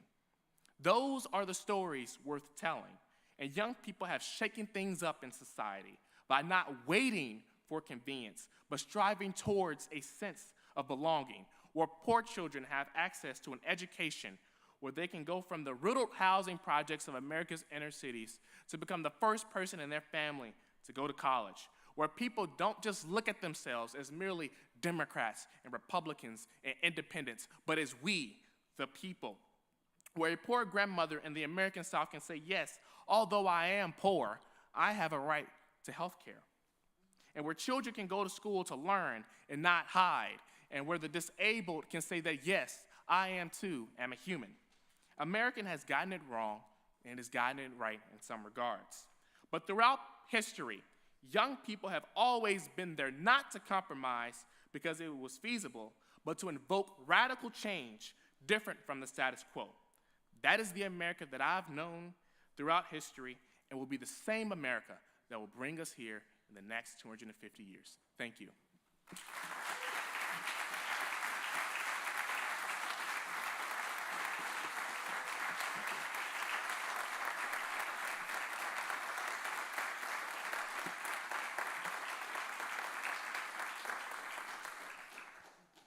Thank you.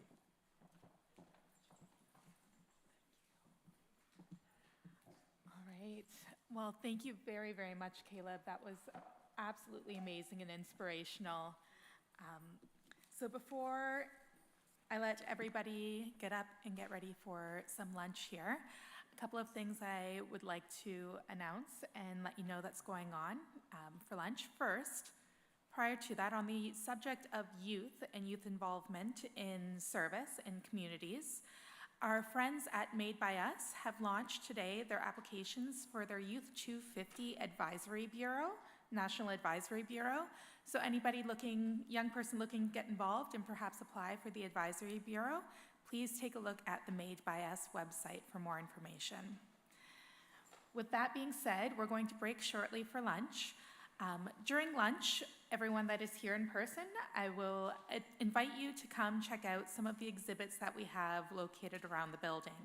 First, you'll find there are examples of community exhibits of service. What we have up here and out front are the first launch of community exhibits of service made in partnership with DC Public Library, National Museum Center for Service, YMCA of Metropolitan Washington, and Rotary DC. This is a sneak peek as they will officially launch in the new year at DC Public Libraries. You will learn a lot more about this as well after lunch during our first panel and how this has been created. Additionally, you will find some exhibits of service that were made by Furlough Charter Schools out front here from Americus, Georgia. And I believe we do have some exhibits of service as well from Deborah March, who created the K-12 Exhibit of Service Toolkit. I'll also invite you to check out in the very back, there is a table there where you'll find copies of the Campus Exhibit of Service Toolkit for higher education and for K-12. It's a toolkit that will help schools put together their own local exhibits of service, as well as the Community Exhibit of Service Toolkit. You will find QR codes around for where you can download them and some postcards you can take home to bring that QR code home and share with your colleagues. Additionally, if you weren't aware of this, the fourth floor of the library here has permanent exhibits. They will also have some of their volunteer docents around that can talk to you a little bit more about the exhibits on the fourth floor. You do not have to go up the stairs there and back down. If you come down here, you can take a look at the exhibits on stage, as well as tour some of the exhibits on the fourth floor. After lunch will finish at 12:45. We have an absolutely fabulous keynote that you will not want to miss. So for those of you tuning in at home, please set your time for 12:45 EST to come on back online to hear our after lunch keynote. And the final announcement I have is that food and drink, except for water, is not permitted in the auditorium here.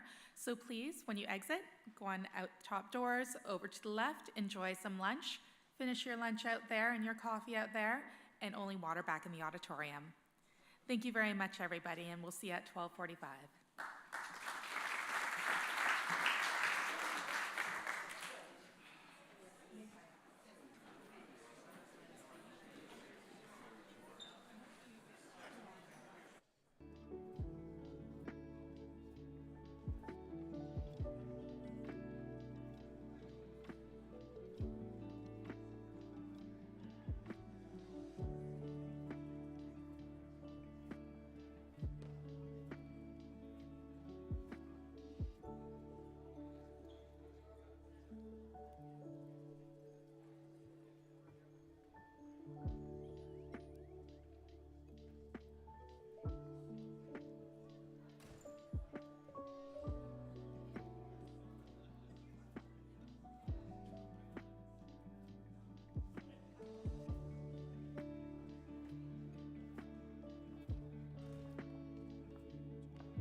Hello, everybody. Welcome back. I hope that everyone had a wonderful lunch and an opportunity to mix and mingle.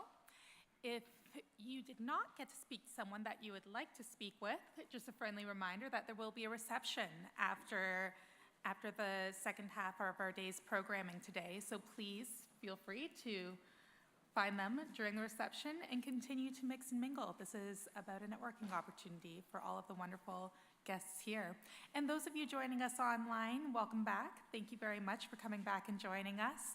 And please do follow us on socials and find to be notified of other opportunities to mix and mingle.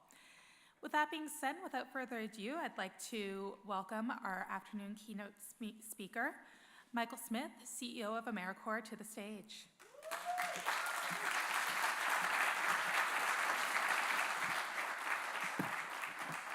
Good afternoon, everybody. How you feeling?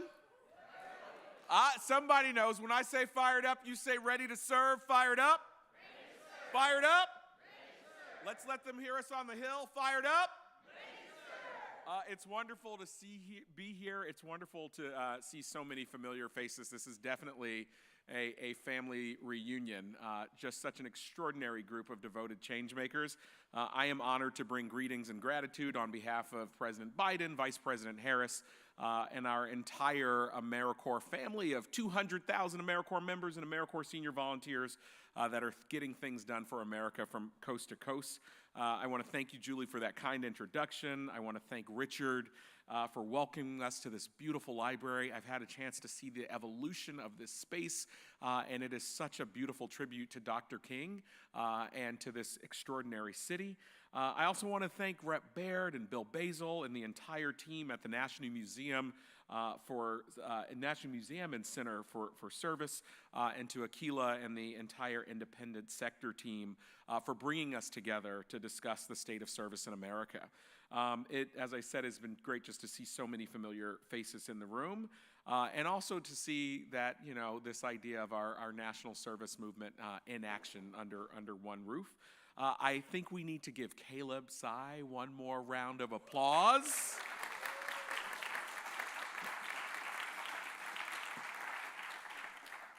We met last year when we were both panelists during the National Service Learning Conference in Tennessee, right? Yes, sir. Where were we? What city were we in? In Franklin, Tennessee. He was still in high school at that time, but he was, you know, 60-year-old in a 17-year-old's body, and it's just so amazing to see the work that you're doing with the Youth Advisory Council, and I can't wait to see what you're going to do next. As Julie said, I have the joy of leading AmeriCorps, the federal agency for volunteering and national service. You know, some people outside of this room think volunteering in your community or working on a cause you care about is nice, but not necessary. But at AmeriCorps, we certainly see it differently. Over the last 30 years, by the way, we've been celebrating our 30th anniversary for 30 years. I mean, for a year. And so September 12th was the end of it, and some of us were together celebrating together of our year-long celebration. So we're now 31. So for the past 31 years, we've seen service changing lives and saving lives, and we certainly mean that literally. And these are the stories that are in our 200,000 AmeriCorps members and senior volunteers, but also the 1.3 million AmeriCorps alum and growing that not only served for a year or 2 years, but continue to make a difference in their community every day. And what I love about our AmeriCorps members is they show that service is not a pit stop, but it is a pathway. You know, I was recently in Washington State, and one of our AmeriCorps members said to me, service is no longer a tour through poverty, but it is a means out of poverty. And over again, we see how service can be totally transformational. And I think what we've seen for the past 3 decades is that any age and every age, service can transform communities and those that serve. We found that people change their own lives. We often see AmeriCorps members and AmeriCorps senior volunteers start off serving with an education program or a food bank or a climate corps, and then just a few years later, they are running schools. They're superintendents, they're educators, they're principals, or they're running education policy organizations, they're leading food banks, they're working for a member of Congress, or they are a member of Congress. And they are passing legislation on climate and hunger and homelessness and other systemic issues. And what we see is that they are a center of our triple bottom line. One, the transformation that happens for our communities. Two, the transformation that happens for our members that serve and they gain critical skills and accelerate economic and educational success. And third, the impact for our nation that sees less social isolation, that sees more social cohesion, that sees greater civic engagement and more vibrant communities where service is at the heart of everything we do. And throughout my career, I was familiar with AmeriCorps and its mission. But when I saw AmeriCorps in action for the first time, it was actually after Hurricane Katrina. I was working for Gene Case at the time, who was chair of President Bush's Council on Service and Civic Participation. And we were down in New Orleans and throughout Mississippi for the year anniversary of Hurricane Katrina. And we heard about the stories of AmeriCorps members being in harm's way, mucking and gutting houses. Long after the cameras were gone, they were still there. And I remember we would go into rooms, we would go into auditoriums like this, we'd go into cafes, and people would stand up when they saw the AmeriCorps A. They would cheer, they would cry, they were hugged, because so many people saw it as a news story. But AmeriCorps was there not only for recovery, not only for rebuilding homes, but rebuilding lives, and also for the long-term resilience for our neighbors in the Gulf Coast. And I am so proud, during our 30th anniversary, we talked about this idea that every single time America called, AmeriCorps answered. And right now we are seeing that again. Today we have more than 200 AmeriCorps members that are responding to the devastating impacts of Hurricane Helene. I was actually just in North Carolina for the past couple days, where I met with our AmeriCorps FEMA Corps teams that are actively a part of FEMA's Coordination Center. They are in the Raleigh area. They are working on victims and survivors assistance. They are doing mapping so leaders can understand where the resources are and where they need to go. They are collecting information and passing it on so leaders know how to make decisions. And walking through that room, not only was I excited to see our FEMA Corps teams making a difference there, but I met at least 10 AmeriCorps alums from FEMA who are now working for FEMA, who are now a part of the leadership infrastructure showing this pathway from service to continuing to make a spark for the rest of their lives. And that is the work, that is the promise, and that is the possibility of AmeriCorps. Many of you know, how many AmeriCorps alum are in this room? Of course you are. When you take the AmeriCorps pledge, you say, I promise to take this commitment with me this year and beyond. And when I think about the value proposition for AmeriCorps, I am moved and motivated and inspired every single day by the incredible work that our AmeriCorps members are doing when they serve. But when I think about the value proposition, it's the and beyond. It's the folks that are going to continue to go and serving their communities in remarkable ways for many, many years to come.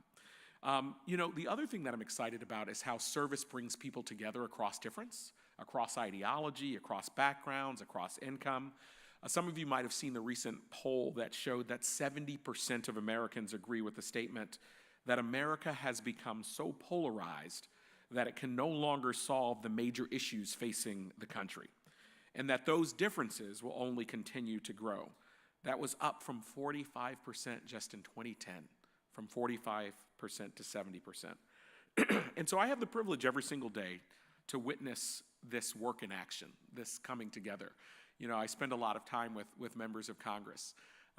And if you spend all of your time in Washington, D.C., you might have a challenging view of the nation.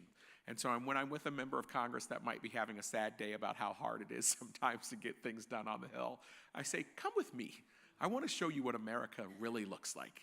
I want to show you when people are mucking and gutting their house after a hurricane. when the school is down 20 teachers and they're the ones that are holding it together and tutoring and mentoring and coaching, when the food banks are overwhelmed by the lines and don't know who's going to do the work, Americans come together. They don't care what color hat you're wearing. They don't care what color your skin is. Americans still run towards the crisis, run towards their neighbors, and that's what I get to see. I think about meeting Grandma Elnora, actually when I was in Tennessee. I think the day before we met, I met Grandma Elnora. Grandma Elnora is a part of our foster grandparent program. And she told me, she said, Mr. Smith, because you're in the South, and you got to get used to that, because when someone's older than you calling you Mr. Smith, I'm like, please stop doing that. And so she said, you know, Mr. Smith, I had one child, a son, and he was killed in gun violence when he was 19 years old. And she said, as I was approaching retirement age, I was grieving him all over again because I knew I would never be a grandparent. And she said, then I heard about the foster grandparent program. And she said, you know what, Mr. Smith? Now every single time I go to the grocery store, I can't tell you how many kids yell out to me, Grandma. That's the power of service, the life that is changing of the students that she is caring for, but the life that changed for her. I think about a recent visit to Washington, working with the Washington Vet Corps, and I met a woman named Robin who spoke about the challenging transition from military service. And she said, sometimes when you're in military service, there's a little bit of moral ambiguity. And sometimes it's hard to deal with that when you re-enter into regular service. And she said, through my service and helping other vets and helping them find their way, I was able to make sense of that moral ambiguity and find myself again.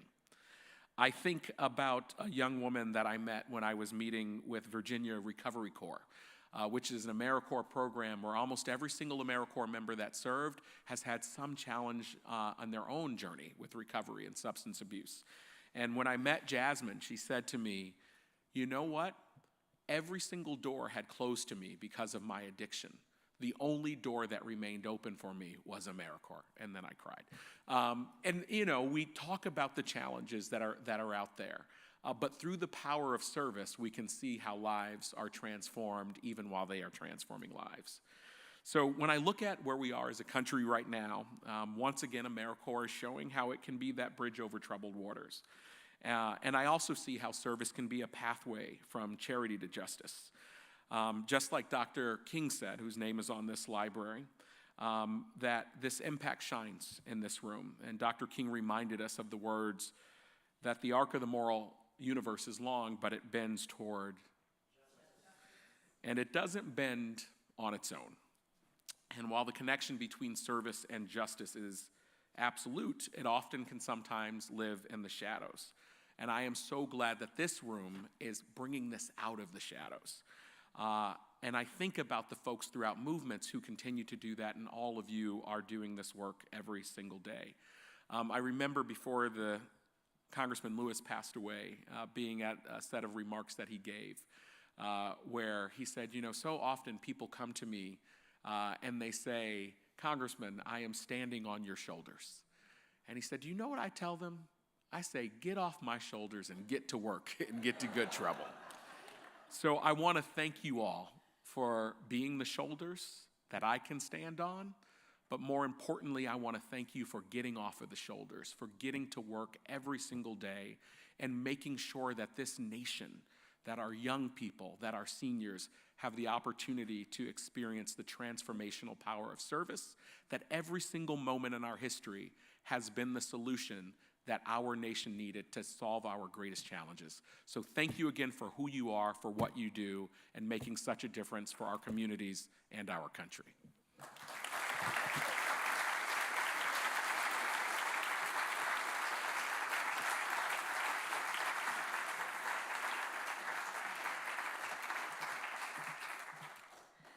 So thank you very much, Michael. That was absolutely wonderful and extremely inspirational. And as you notice, the and beyond is a common theme and something that we really do want to be promoting, that celebrating service not only for our 250th birthday coming up, but also for the many years beyond.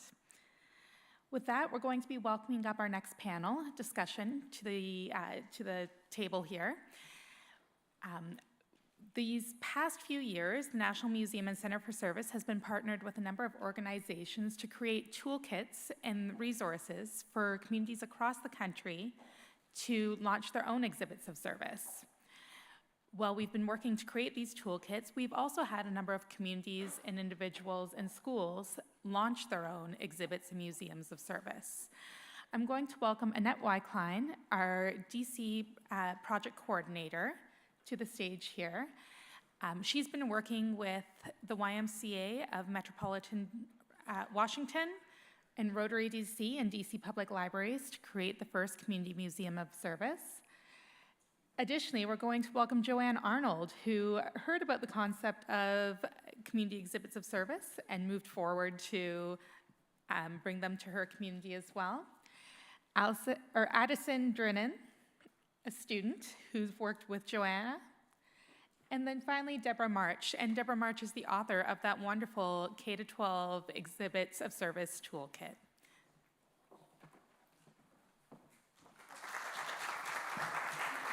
Sorry, and also Patrick Rogan. I missed that one up there too. Patrick Rogan joining us as well. Thank you, Julie. So excited to be here, and I am thrilled to be with this panel. We have talked a lot about service and storytelling and belonging and how important that is. And these folks here have worked hard to put exhibits together that do all of that. Bring people together, focus on service, create a sense of belonging. And so they're the on-the-ground practitioners, and want to have a conversation with them to pick their brains and learn from them. So we have two educators. We have Joanna Arnold from Americus, Georgia. We have Deborah March from Fairfax County. And we have Addison Drennan, a senior at Furlough Charter School. And finally, we have Patrick Rogan, who is an amazing designer. He is with a nonprofit design studio that focuses on helping institutions and communities tell their stories. Let's give them a round of applause.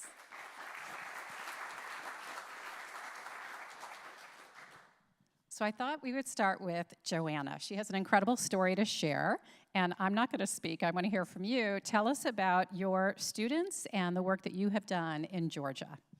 Well, thank you. I'm Joanna Arnold, and I come to you from South Georgia. That would be the city of Americus and Sumter County. In 2023, I was presenting at NYLC conference in Franklin, Tennessee, and Congressman Baird was the keynote. And so I was just enthralled with this idea of his vision to bring museums to the communities across the United States. So I was presenting right after lunch on one end of the conference center, and he was at the other end. So as soon as I could finish up, I gathered my things, and I went as fast as possible to where he was presenting, because I wanted to know more. And this is what he said that I remember, that there are people who serve, there are people to serve, and there are people who can serve. And that is what resonated with me, that my students at Furlough Charter School in Americus, Georgia, could be part of that servant leadership, but also a message of peace. And peace means different things to different people. But at Furlough Charter, I was part of the service learning program, and it was my job to bring opportunities to the students to create a culture of peace and provide these opportunities for them to serve. But also, it was not just the students, it was for the teachers. Furlough has done an amazing job. There's 600 students, 10 years, but they were founded among, with the principle of service learning. That was ingrained from the beginning in the students. And that's K-12. And today we have 3 exhibits that we've brought for you, and I'm going to let Addison share a little bit more about what we're doing there. My job now, I don't work for Furlough anymore. I work with Furlough at Chattahoochee, Flint, RESA, and that's a regional education service agency. So now I get to take this message to 17 counties in Southwest Georgia. And my job as wraparound specialist also means that I get to address non-academic barriers. We have an advisory council of students from these 17 counties, and they have come together. They've heard this message about the National Center and Museum for Service, and they are very excited to learn more. Furlough has been doing amazing things, but it's because of the students. It's because of the vision of the leadership and their commitment to that. And so, like I said, we are happy to share. Thank you. Thank you, Joanna. And on that note, I want to turn it over to Addison, who is a senior at Furlough Charter. And you took on a leading role in helping to put together this Community Museum of Service. And you selected Rosalind Carter to recognize. And I want to hear a little bit more about that and a little bit more about the butterfly garden that you set up. Thank you. So for my service learning project, I wanted to focus on environmental sustainability, specifically the lack of habitats for pollinators in South Georgia. And Rosalind Carter has her butterfly trail that has a trail of butterfly gardens all up our state. And I wanted to add on that aspect of her work to our school. And I was inspired by her community leadership. And I wanted to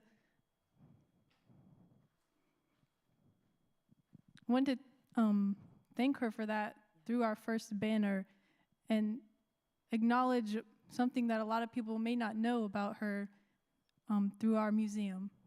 Incredible. And bringing that butterfly garden to your school, connecting your school to Rosalind Carter continually, in addition to the museum that you helped to set up. Amazing. I want to move on to Deborah March, who is a teacher at John Lewis High School. And just want to hear a little bit more how you brought service into your classroom. Thank you. So as the manager of the John Lewis Leadership Program, it's my honor to collaborate with the students, the staff, the families, and community partners to figure out how to bring hands-on learning about leadership, justice, service, and advocacy to all of Lewis High School's 1,640 or so students, and give them opportunities to put their values into action to create the change that they hope to see. At Lewis High School, we believe that service is for all students, and especially students who are multilingual, students who have disabilities, students who are newcomers to this country, students who don't see themselves as change makers, who wouldn't sign up for a leadership program.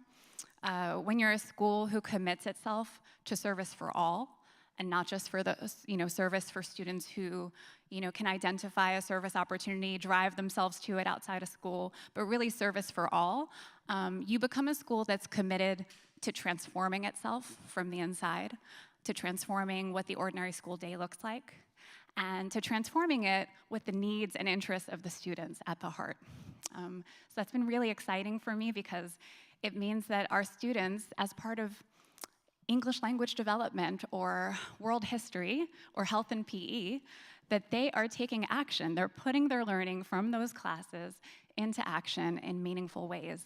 And I think as educators, one of the most important things we can do is give our students personally meaningful, serious, sustained opportunities to create the change that they hope to see. And that, those projects look different, but they all start the same way at Lewis High School. They start with students reflecting on their values, figuring out who they are, what they care about, and then taking a community inventory. And that can be as simple as taking a community walk.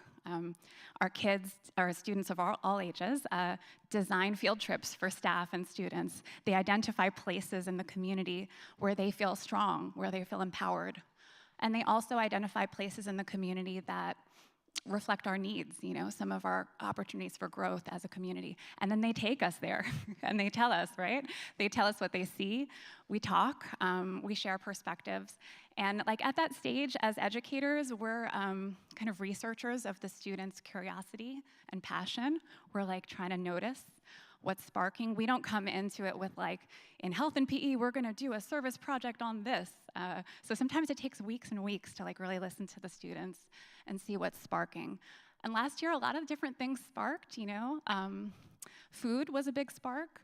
I'm a parent of adolescents, so I guess food is not a big surprise that it was a big spark, but the students had like a really nuanced understanding of, that our community has a need. There is hunger in our community, and food is also an opportunity in our community for people to come together, to gather, and especially for our community where there's so many immigrants, so many newcomers, a site that is devoted to food, it becomes a gathering place and a spot for connection and for so many of our strengths to flourish. So those students, once that spark happened, that's where I'm able to get into action with community partners like all of you in the audience and say, my kids are interested in food.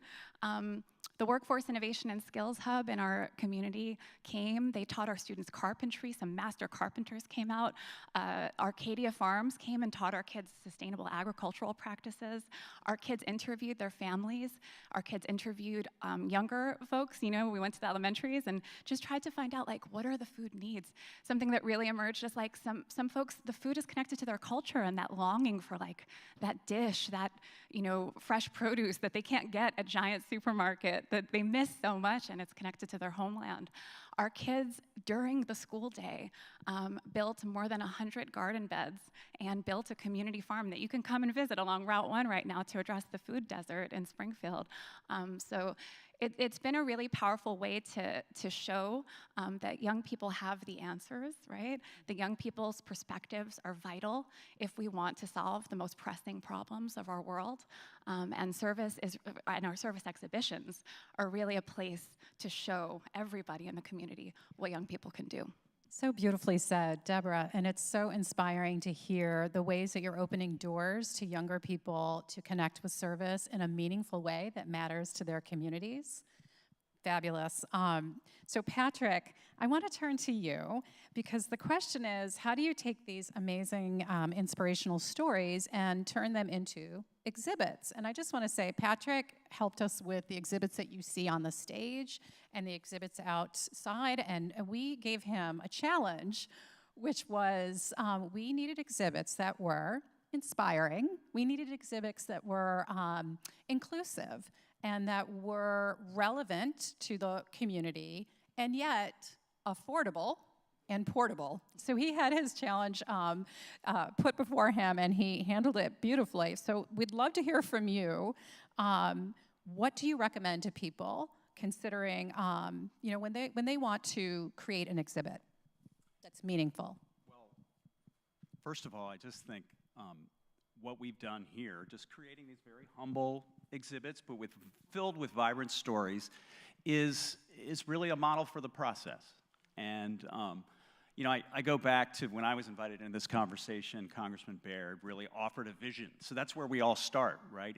And one of his visions, or an interpretive approach to telling these stories, was to honor the past, honor people who have given service of themselves for their communities, selflessly for others, but also to challenge our audiences to participate.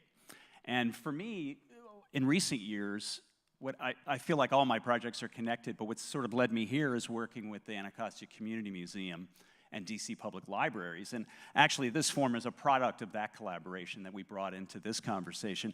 And a few years ago, we did an exhibition called A Right to the City at the Anacostia Community Museum. And just an example of how we discover the stories is we happened to do some research. Dr. King had been in Washington, D.C. in the Shaw neighborhood in 1967. And he was speaking about urban renewal, which was our primary story. In the ABC News archives, we discovered some footage that had never been digitized, that hadn't been seen since he spoke here. And his refrain in his brilliant speech was, "Prepare to participate." And so that's what I see, that energy, that passion that's in this conversation and all these successful projects that you're talking about. As I think of Addison's work, I think your project also reflects the multi-layered narrative experience. There are so many ways into your project, through an iconic figure such as Mrs. Carter, through our connection to nature, through your community, through your imagination and your creativity. I think that's a project that is something that we all can use as a model for what I describe as creative activism. So I think these exhibitions that you see, as simple as they appear to be, they reflect this larger conversation that are all these individual inspired voices, and a challenge, as Congressman Baird said, for us all to step into the conversation. It's easy to observe and to feel like you're on the outside of a story, but to step into the middle of it and find your own voice and find your inspiration within that story. Thank you, wonderful. Along the lines of process and design, I want to turn to you, Joanna. With your students, you use something called project-based learning. I want you to tell us a little bit about that. And as a former educator, I know it can be quite challenging at times, so I want to hear your thoughts on that as well. Yes, I remember just a few minutes ago, or I guess it was this morning, when I heard the conversation about a problem becoming an opportunity for a solution. And so that's what project-based learning, that's another tenet of the, I guess we'd say a pillar of Furlough Charter School, is to use project-based learning. So when I heard that there was the National Museum and Center for Service, I did meet resistance. And then I learned to respond to the resistance, not to react to it, and that I was able to seek out partners in the community who would make this possible for the students. And I think that was a very important piece, the getting started.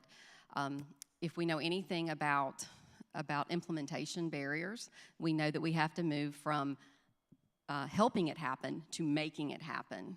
And that's what the students did with this process. So we had sustained inquiry, we had all the pieces of project-based learning, we had opportunities for students, K-12, to, they were interviewing people, they were interviewing family members. They were asking to participate in a dedication ceremony. So we had younger kids who were preparing song because that was their gift to the Carter family and to the other two recipients of the exhibits.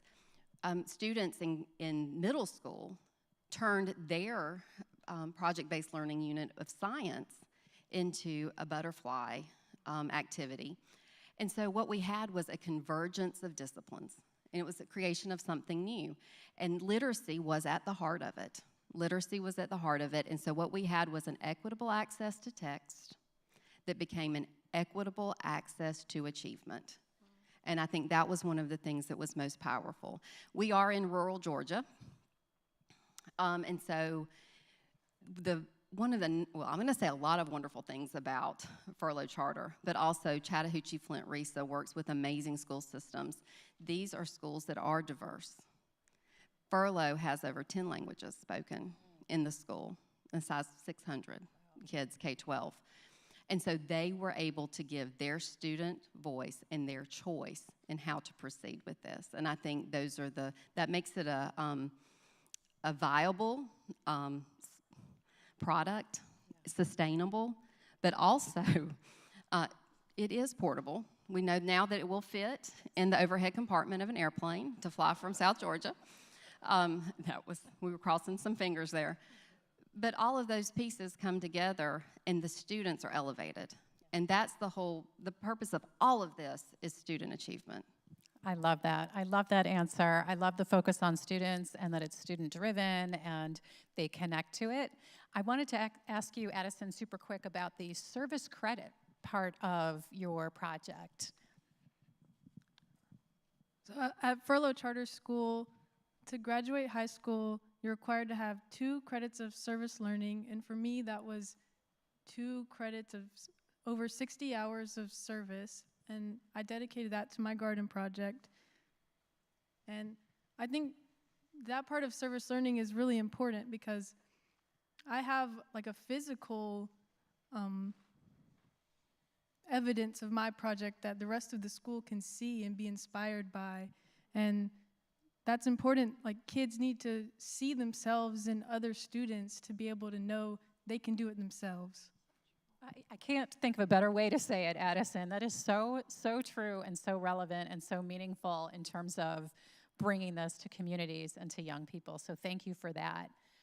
Deborah March, my question for you. So if you look at the amazing toolkits, the inspirational toolkits that Deborah put together, you'll notice that very thoughtfully she has an English version and then a Spanish version.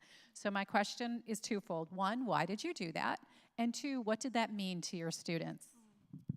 Thank you for this question. My students specifically asked me to talk about this. They're all taking the PSAT today, so they couldn't be here, but they were like, talk about language. Yeah, I mean, Lewis High School is a majority Hispanic Latinx school, so that's an easy answer. We developed these resources. Everything you see in the toolkit was developed by students and staff and pilot tested over 2 years, which is like, we're in our 3rd year of the program. But I think there's a bigger answer, and it connects to what Addison was just sharing. I think, you know, when we invite learners to bring their whole selves to the service projects that they design, the impact is amplified by the authenticity of the intent and the understanding.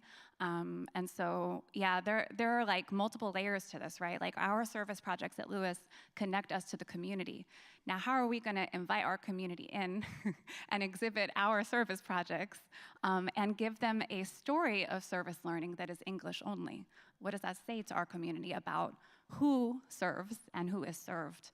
And I think, you know, despite all of the important work that so many organizations have done around service, some folks, some of us still bring a narrow story of who is served and who does the serving. And my students are disrupting that, and language is one of the important ways that they do that. I think also, you know, service exhibitions honor the process of service, right? We were just kind of talking about this. And that process is deeply personal. And to ask somebody to reflect on their values and their growth and their shifts in understanding, and to have to do it in a language that they are in the process of learning, I think we really impoverish what can be said, what can be understood. So that part has been really important.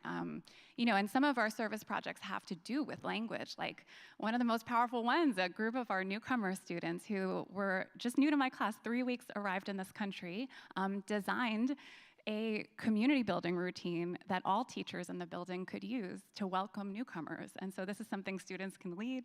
So, you know, like I wanted to offer that example just because like Addison's project is amazing. And for some students hearing it, it's like, oh, I gotta like build a whole garden. And like, you know, like it can be as simple as designing a welcoming routine based on your own experience to make sure that all students in the building experience belonging. And you had a second part to your question, but I just went off. I'm sorry. What was the second part? No, I think you actually answered it. It was what did it mean to your students that you made that possible? So I guess one last thing I would say is we host 2 exhibitions of learning per year. And if it was easy for you to come here today, it will be moderately easy for you to come join us on November 8th if you'd like, and also in the spring. And when you come, you know, if you would have come on April 15th, like some of you did, you would have seen 2 of our students, Esther and Camila, welcoming everybody in Spanish and in English. You would see families, you would see elected officials, and you would see students standing next to their trifolds, kind of a science fair vibe. And some of those trifolds would be in English and some would be in the students' home language. And the students would proudly be standing there sharing their impact and their growth with anybody who walked by. And I think, you know, the opportunity to share that in their chosen language is a collective statement of our values. And what is a service exhibition if not a collective statement of the world that we hope to see? Beautiful. Thank you. Thank you so much for that. I want to kind of follow that up with impact, right? We always talk about impact. So what is the impact? And Addison, what do you think the impact was of you creating that butterfly garden, of you honoring Rosalind Carter? What do you think the impact on your school and on yourself? How would you describe that? Well, so I put the butterfly garden in our existing peace garden. And I think the idea of environmental sustainability and peace united through this project. And now the garden is used by classes or when we host community events. And I think the community is involved in this, and they can see the information in our garden and know that it's something that matters to the students at our school. Fantastic. And Joanna, would you like to follow that up with what you saw, the impact from an educator standpoint? Yes, I think furloughed students have really learned to articulate what I consider to be one of the most important pieces of service learning. That is understanding the importance of to ask someone or to address the cause, how can I help?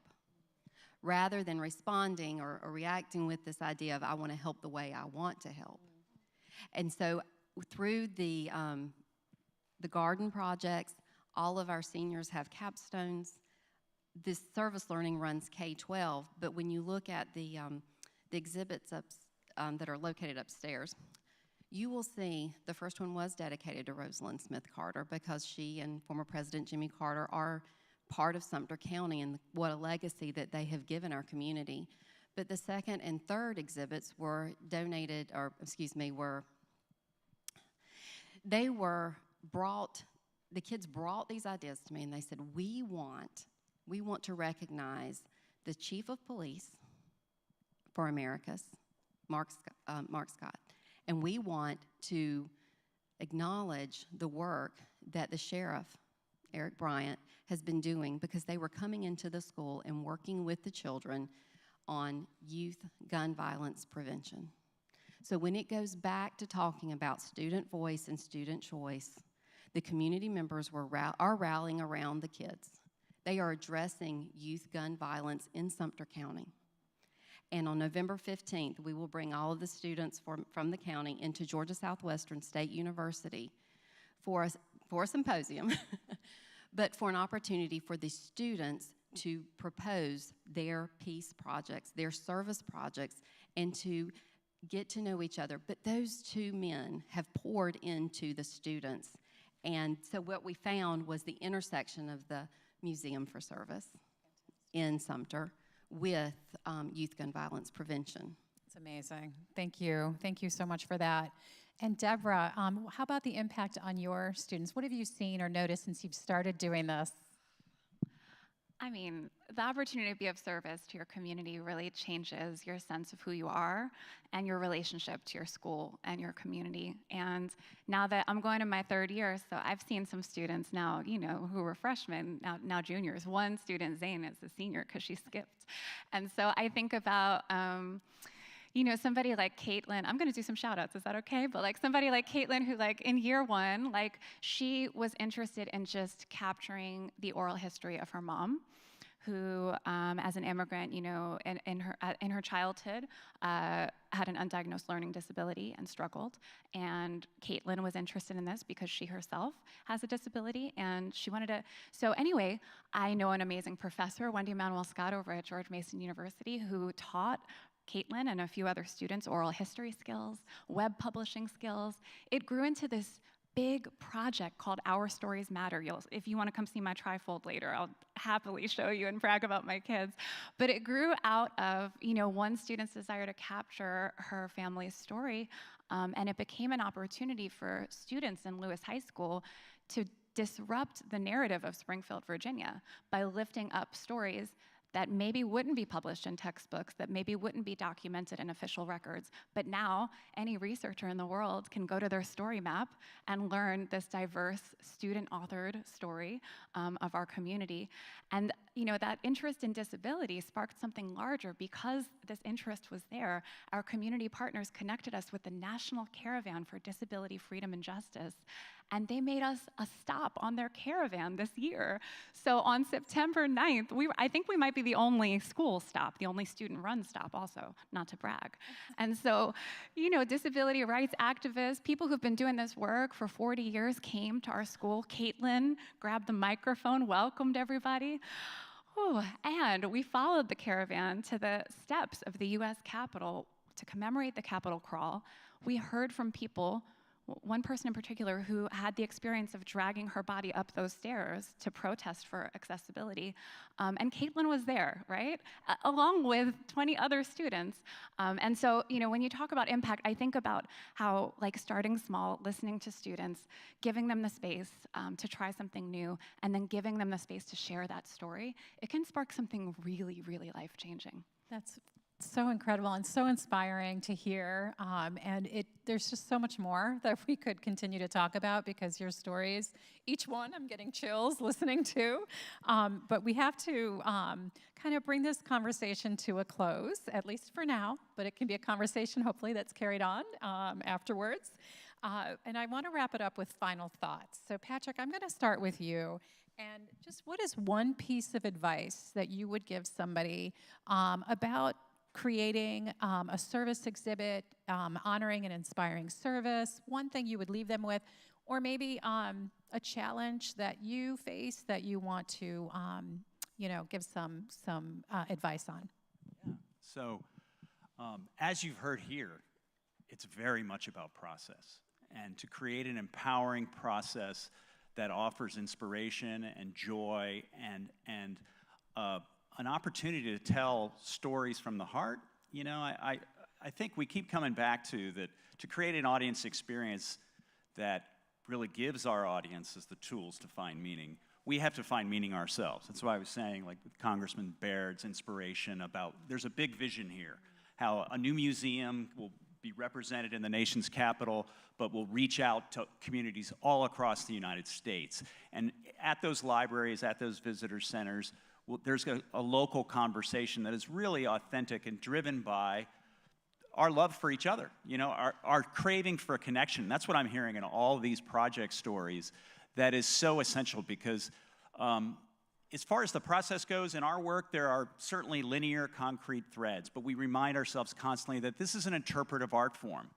We need to discover that process and allow it that push and pull, allow it to be authentic and allow it to be inspired, but then also, delivered on budget and on time and have a concrete product at the end that serves the audience. So it's always going to be that balance. And my advice to communities telling stories and challenging us all to serve the way we really want to, and would be just to let that process unfold in the most organic way while being responsible to the concrete needs of the project. But Fantastic. It's always going to come back to the authenticity of those voices and the inspiration behind that. And the process, you're right. The process is so important. And that's what I'm hearing from Joanna, from Addison, from Deborah, and yourself, that's half of it is it's how you allow voices to be heard and bring people together. Deborah, what is your final parting thought? Well, I think I would just echo honor the process. And for educators in the audience or in the Zoom, save everything.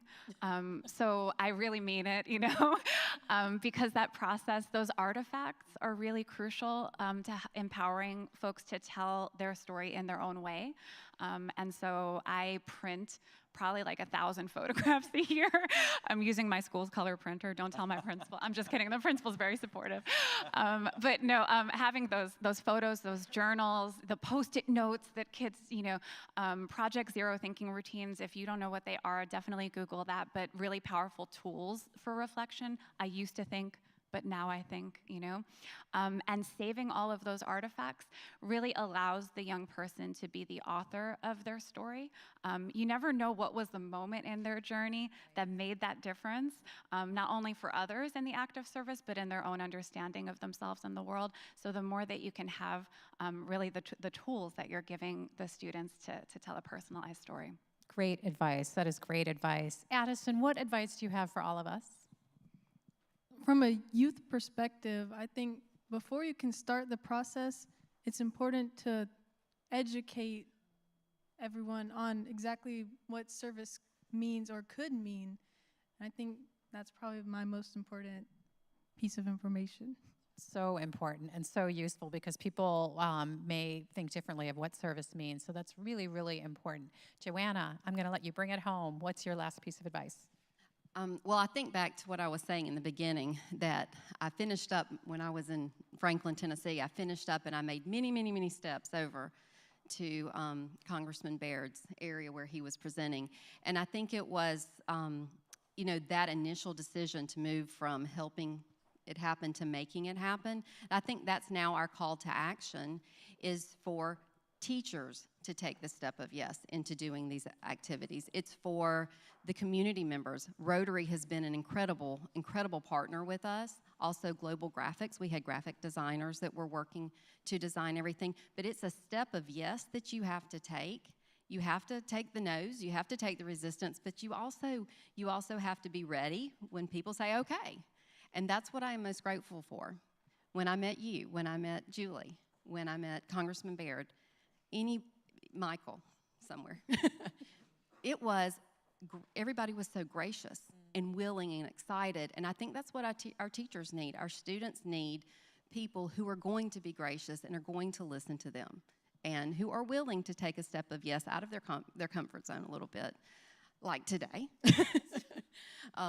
But all in all, I think we have a wonderful opportunity to provide our students a chance to express themselves, their voice. When we're going to build their capacity to understand their strengths, and they're going to meet an identified need, but we also need to be there to remind them to ask, how can I help? Beautiful. What can I do? That is a beautiful way to end this panel. Thank you for your wisdom, your insight, your passion, your enthusiasm, and for bringing service to the forefront in your world. So thank you so much.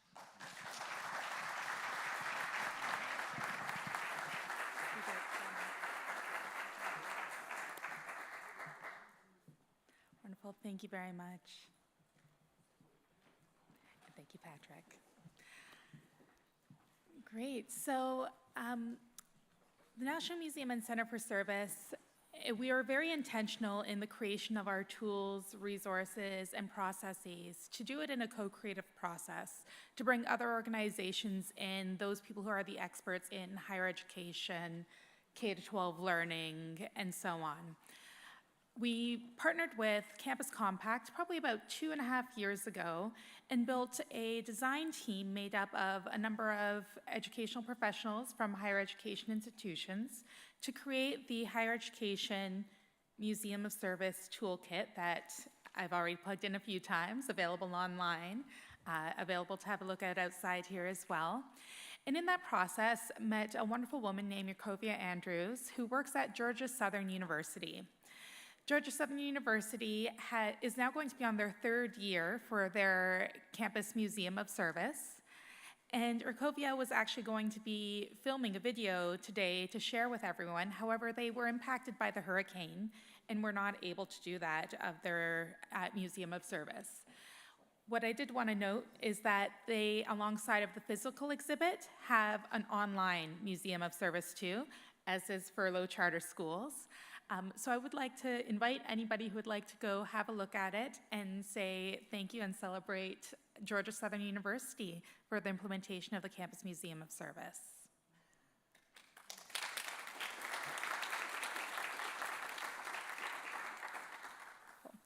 And we will take a quick, probably 5-10 minute break just for people to stretch their legs, use the restroom before we continue on the day with our next panel. But prior to doing that, I wanted to say a really big thank you to all of the individuals, the volunteers, and the in-kind support that made today possible. To list everyone would be a very, very long list, but this effort has been put together primarily by a volunteer team. And the donations and in-kind support of a number of organizations. So if you please join me in giving them a round of applause and thanking them.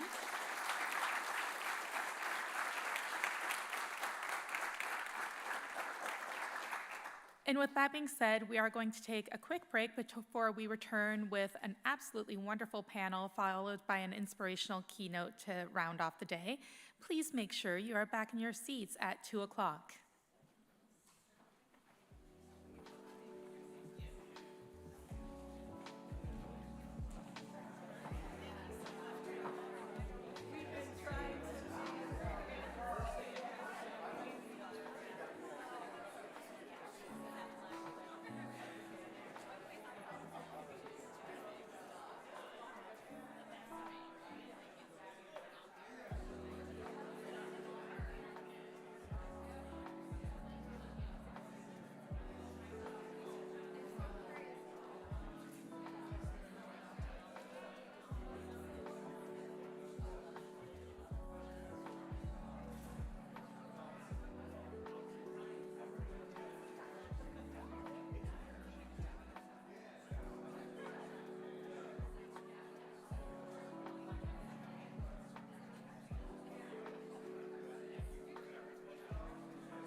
That's okay. That's okay.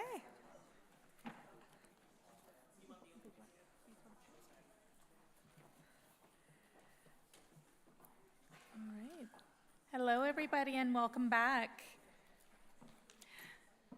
So I'm extremely excited to welcome our next guests up to speak on the following panel. They'll be looking into and discussing the future of civil society. First, I'd like to welcome back Dr. Akila Watkins to be leading this panel, followed by a large welcome to Jennifer Sarangelo from Points of Light, Carol Spahn from Peace Corps, and Kobe Langley of the American Red Cross. If you could please join me in welcoming them on stage.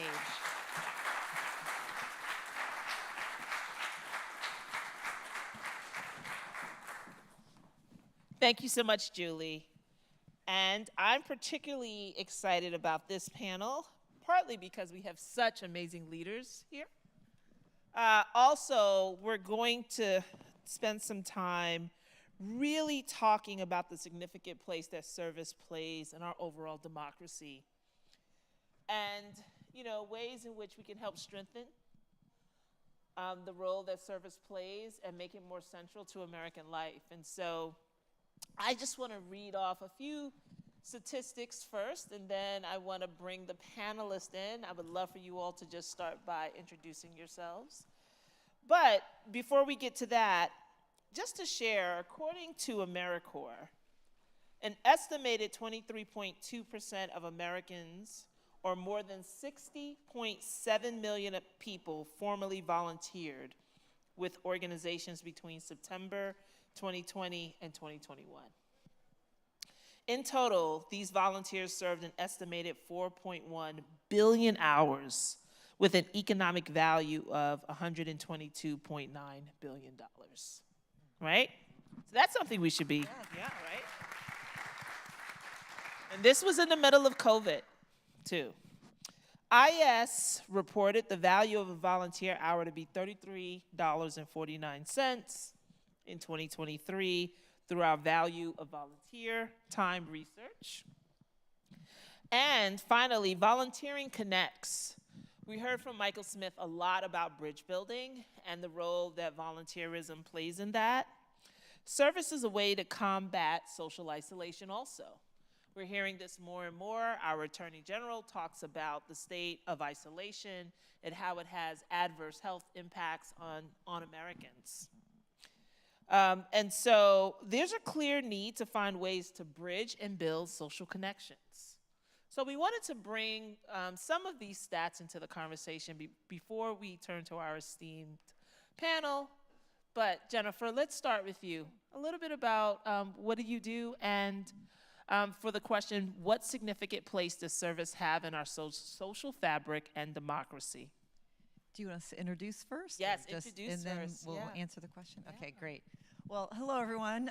First of all, thank you, Akila and Brian, for hosting us, and I'm so honored to be here on the panel with my friends Carol and Kobe. My name's Jennifer Sarangelo. I'm the CEO at Points of Light. We are a global leader in volunteering. You probably may remember our founder talking our founder, George H.W. Bush, in his inaugural address, talking about envisioning 1,000 points of light scattered throughout our country, serving others. And he was talking about volunteers and exactly what we're talking about here today. But I wanted to begin just like you did earlier today, Akila, really quick. I just want to acknowledge we have 9 affiliate of our 140 affiliate organizations at Points of Light, our nonprofits. Of our 100 here in the United States, 9 of them are in the zone of our 2 hurricanes, both Helene and Milton. So from hands-on Suncoast to the Northwest Georgia Volunteer Center, in case anyone's watching, I just want to send out to those 9 organizations how thankful we are for them, and we hope everyone's safe and looking forward to their great work in those communities going forward. But as we think about, you asked a little bit about about the inspiration going forward. And I think for us, one thing I just want to note is we are, at Points of Light, we're 35 years old. And my 2 favorite quotes about service Brian mentioned the first one for me, and that is Martin Luther King's quote about all of us can be great because all of us can serve. And my second favorite quote is President Bush's, that any definition of a successful life needs to involve serving others. And you put those two things together, and I think that really encapsulates some of the leadership we've had in our country for service from the national stage. And I think just one of the unique things we offer, I think, for this movement is that legacy of presidential leadership. President Bush followed in the footsteps of other great presidents who inspired us to serve, from President Roosevelt founding the Civilian Conservation Corps to President Kennedy starting the Peace Corps. Then President Bush, H.W. Bush, led the way for the presidents that followed him, where President Clinton started AmeriCorps, President Bush started the Freedom Corps after 9/11. President Obama did the United We Serve campaign, and then President Biden just started our new Climate Corps.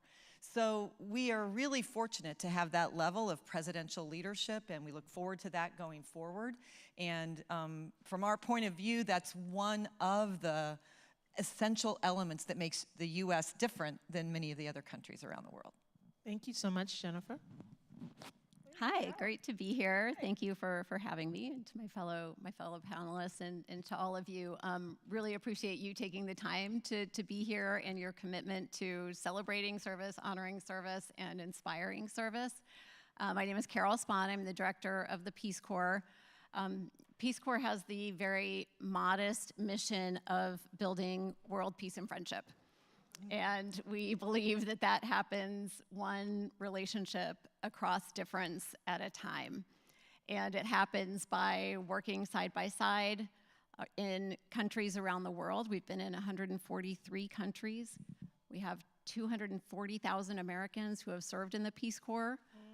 We are currently in 61 countries, rebuilding after COVID.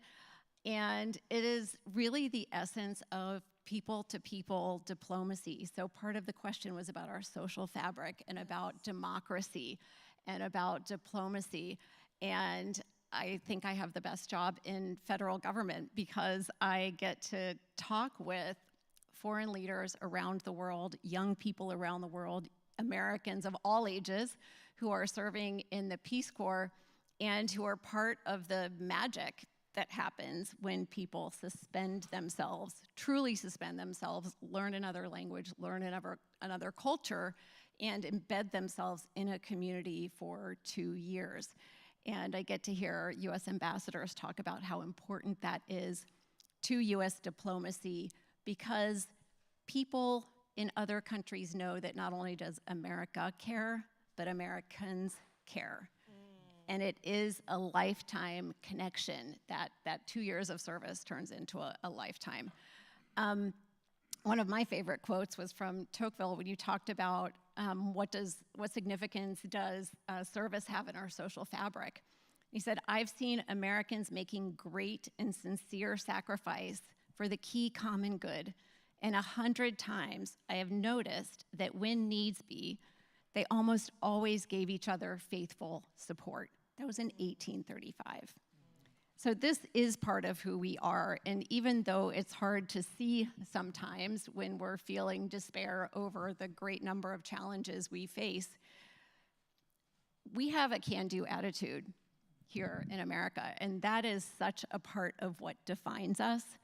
And so some of the letters from foreign governments inviting Peace Corps in to help build civil society in countries where there is a tremendous youth population, where they are looking to inspire, it is that can-do attitude. It is that passion. It is that, like, let's join together and figure this out, no matter how messy it might be. We've got this.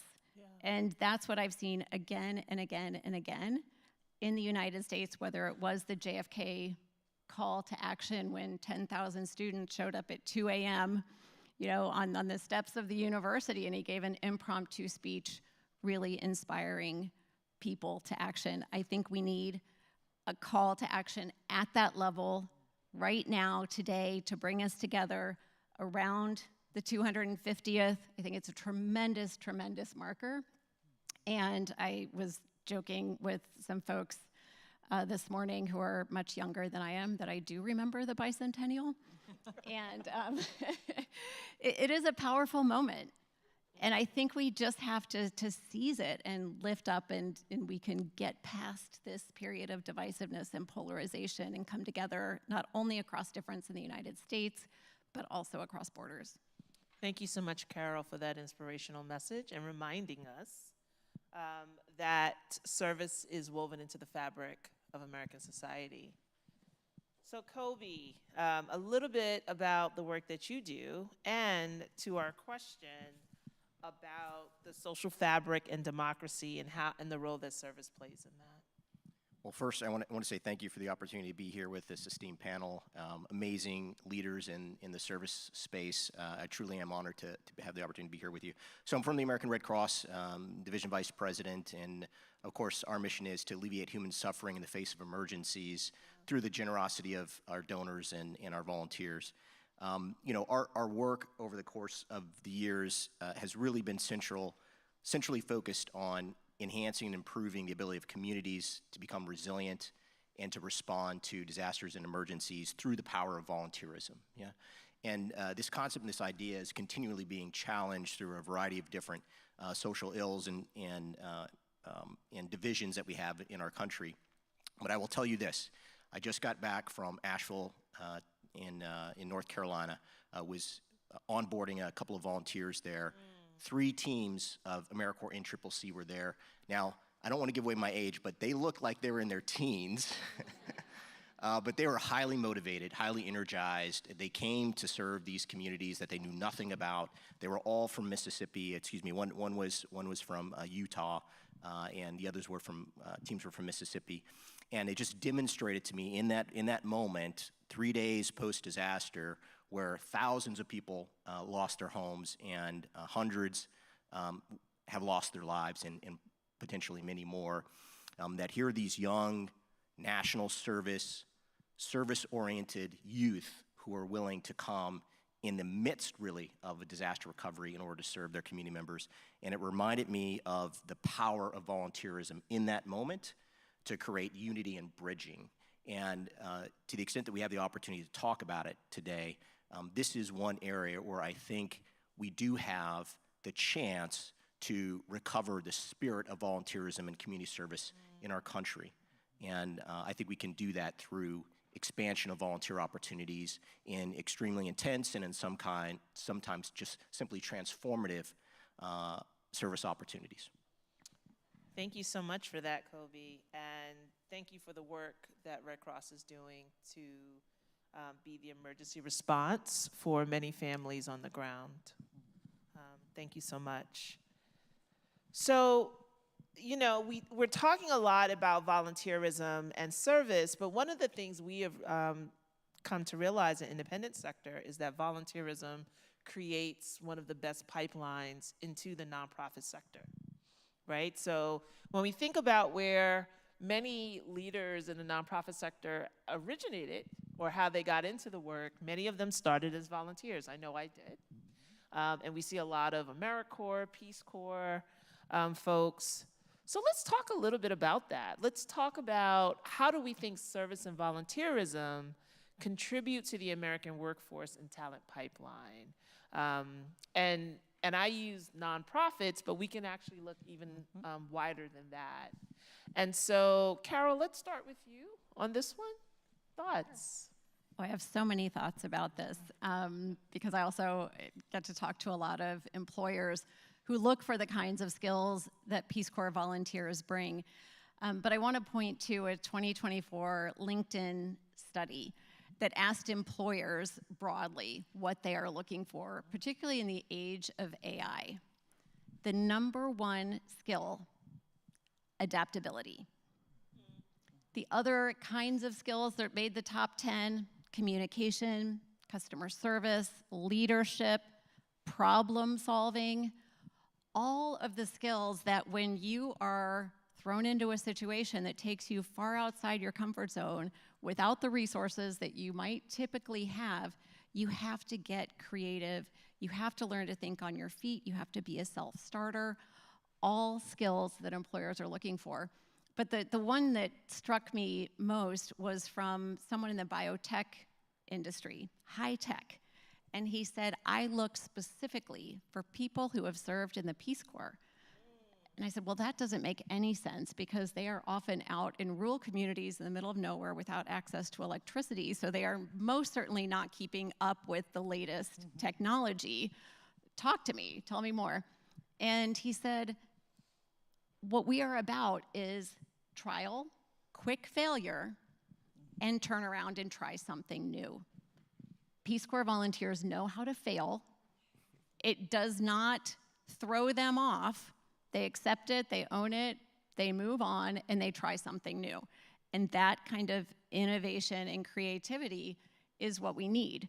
And that really struck me. And throughout the federal government, whether it is FEMA, State Department, USAID, DOE, all of them, there is a long line of agencies looking for Peace Corps volunteers for similar reasons, because of their willingness to stretch and grow and adapt as needed. Their resilience, very, very good. So let me bring in our other panelists. Jennifer, Kobe, thoughts on this one? Well, I'll just tell a quick personal story, if that's okay, Keila. Absolutely. So I'm an example of service inspiring a career. I grew up in Kansas City, Missouri, and don't get mad at us about our teams right now. Yes, go Chiefs. But I grew up in a family where I had to work during college. I didn't have the luxury of taking trips during spring break or during Christmas time or the holidays. And one year, I was in college during the time of the spawn of this service movement that we know today, the beginning of having Habitat chapters on campus, things like that. And I got a scholarship one time for travel to be able to go to Guatemala to help build houses with Habitat for Humanity. And it was that experience meeting people who worked for Habitat. I had done a lot of volunteer work through my church and other things, but I didn't know there were jobs, that was a career path. I never knew until I saw someone that was doing that job. And that changed my life. And I never looked back. I never looked for any other kind of work. And I personally believe that's one of the reasons I'm here today, leading an organization, inspiring people to volunteer. Very proud that at Points of Light, we recognize and do storytelling around volunteering, and that's so important. I think President Bush knew that, and that's why he started the Daily Point of Light Award. You may not know that Daily Point of Light wasn't just a phrase, it was a recognition program. He recognized one everyday American from the White House during his tenure. He recognized 1,000 Americans. We've kept that going every day since he was in the White House, and we're now at 7,900 stories of everyday Americans making a difference in their communities so that everyone can see themselves and be inspired by others to serve. And that's one of the things I hope we can bring to this coalition is some of that storytelling. And I will say I'm personally one of those that benefited from that kind of seeing who you want to be. And that's why I believe in service. And one little fun fact is 50% of the people we recognize as a Daily Point of Light are young people under 18 who are social entrepreneurs. They have seen a need in their community, and they have created an organization or a movement to solve the problem.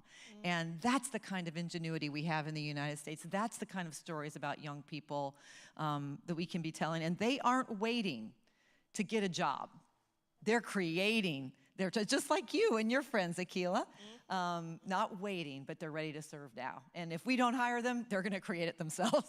That's right. Kobe, please. Yeah, so I agree with this completely, particularly the attributes around leadership. The American Red Cross is about 20,000 employees, 300,000 volunteers.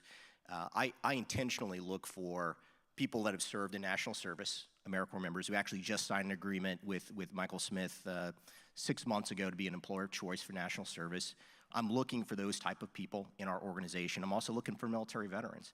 And the question is, what is it about, national service participants or people that commit, a year or half a year, even a quarter of a year to serving their communities? What is it about these people, or people that volunteer to serve in the military and raise their hand and go work in austere environments around the globe or in Peace Corps?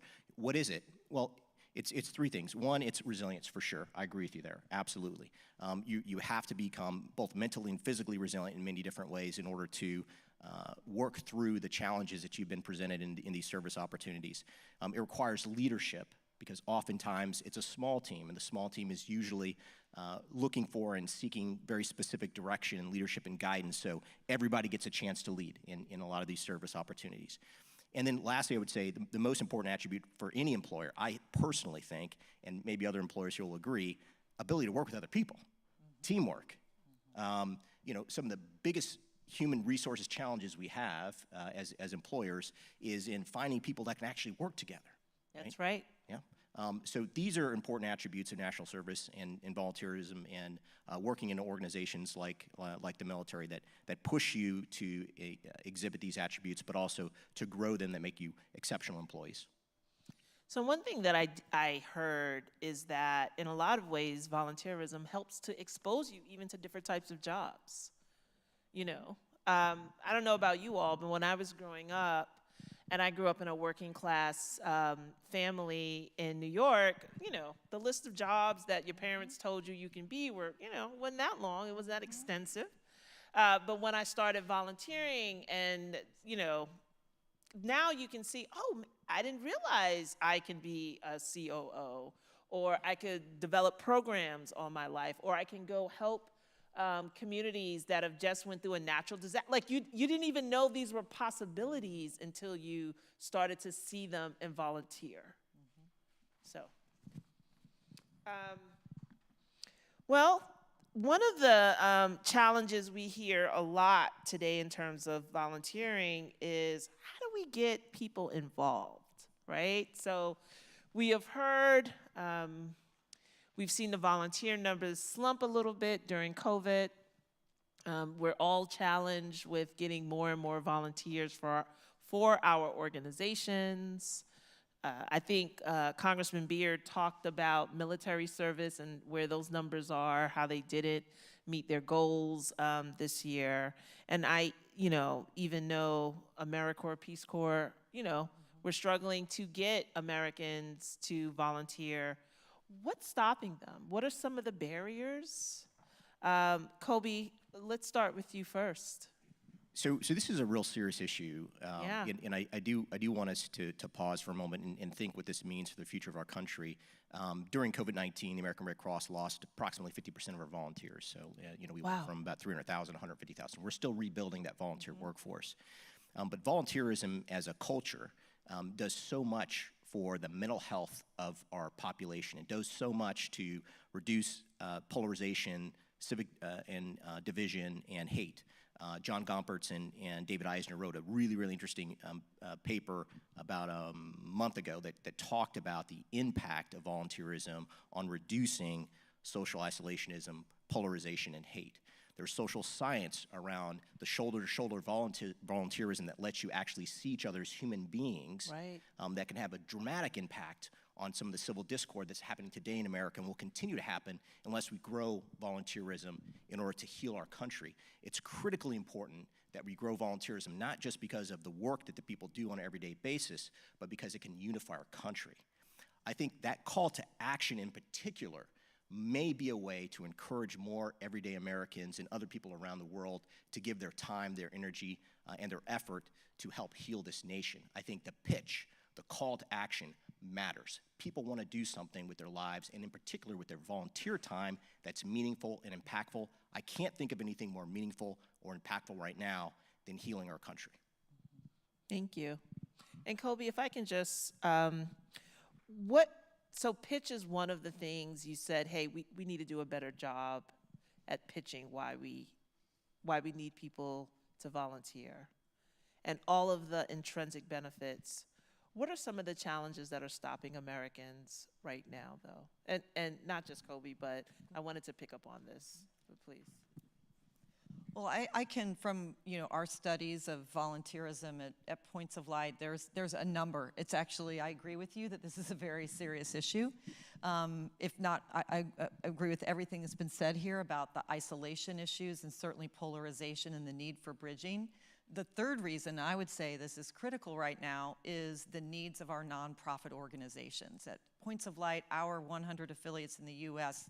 touch over 52,000 and supply volunteers to 52,000 nonprofit organizations. 1/3 of the U.S. nonprofit workforce is volunteers, and 2/3 of them are telling us they can't recruit enough volunteers, and 1/3 of them at the same time are saying their funding's going down. So this is not just, isn't it great to add on to do volunteer? This is the critical work. I used to be the CEO of 4-H. We had a volunteer workforce of 600,000 and a paid workforce of 3,000. And that's what you're saying at American Red Cross. Sometimes it's much more than 1/3. So this is a really critical issue. There are, from our research shows that there are multiple barriers. Some of the basics that are really challenging right now, especially, we see this through our corporate partners.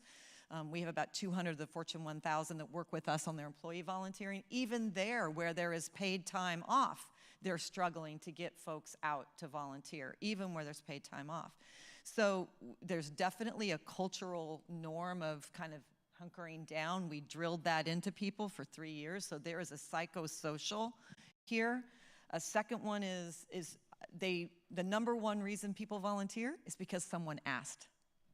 So if you're not out volunteering, there's not that multiplier factor if I'm inviting you to come, so that's one of our barriers.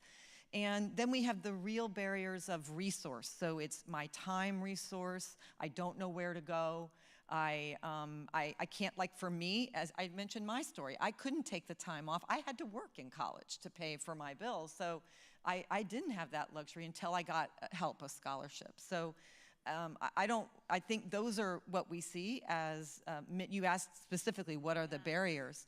I see many solutions coming. We see them. We see significant increases in corporate volunteer paid time off. We see increasing volunteering through companies. Their jobs is increasing, that our employers are getting better. But there's significant barriers. In addition, last thing is around our Gen Z and Gen Alpha. Their definitions of volunteering are different than what our systems are designed to collect. So they see volunteering as protesting, as activism, as I'm online promoting this, I'm following these people, I'm building their influence, and we don't collect that. So at Points of Light, we're thinking about the future, how we build an infrastructure that includes them and includes what they believe in volunteers. So I think we need to change, as well as some of these barriers. We need to work together to reduce them for folks. Yeah, no, this is really good. Carol. Yeah, I'd like to build on what both of my esteemed colleagues have said. I think the psychosocial impact of COVID is something we still don't understand. I think it's still evolving. People turned inwards. They got very comfortable in a small pod. They got very comfortable behind a screen. Does it mean that they're not out there doing things for their neighbors and their community? Absolutely not. But it's not happening through formal structures. Trust in institutions is way down. And there is a lot behind that that is going to be hard to overcome. And to your point about sort of how people think about volunteerism, I think activism is something different. It's important, it matters, but it is very different than getting out there and rolling up your sleeves and getting into the action so that you understand the nuance and the complexity of what's happening, as opposed to staying high policy level. And I think we have to find ways to be more flexible in our offerings and how we bring people in, so that they are able to maybe put their toe in the water and eventually start to get more engaged. But there was a period of tremendous uncertainty, a global shock the likes of which none of us have seen in our lifetimes. And we're only a couple years out of that. And I've referred to this so often as a liminal moment where everything you knew previously was disrupted. And we're starting to come out of it, but I do fear that we're coming out of it in a place where we're conflating comfort with wellness. And they're not the same thing. Wellness means growth. It means that you are out challenging yourself and making mistakes, and it's a little uncomfortable. And I think it's going to take time for people to rebuild their resilience coming out of a time that was traumatic to each and every person in every country around the world. And that's just the reality. So when I think about it, I think about how we can create the safety nets and the structures to give people the confidence to get out and do things that feel scary after a time of such uncertainty. And that's a challenge for all of us. And I think it's extraordinarily important that we don't get stuck in this place where we are right now.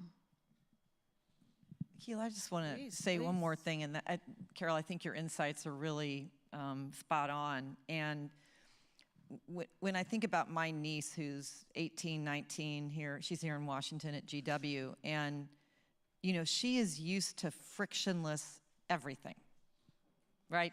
Frictionless Amazon, frictionless school, everything, Uber, yeah, don't even have to walk out to get my food. It's like crazy.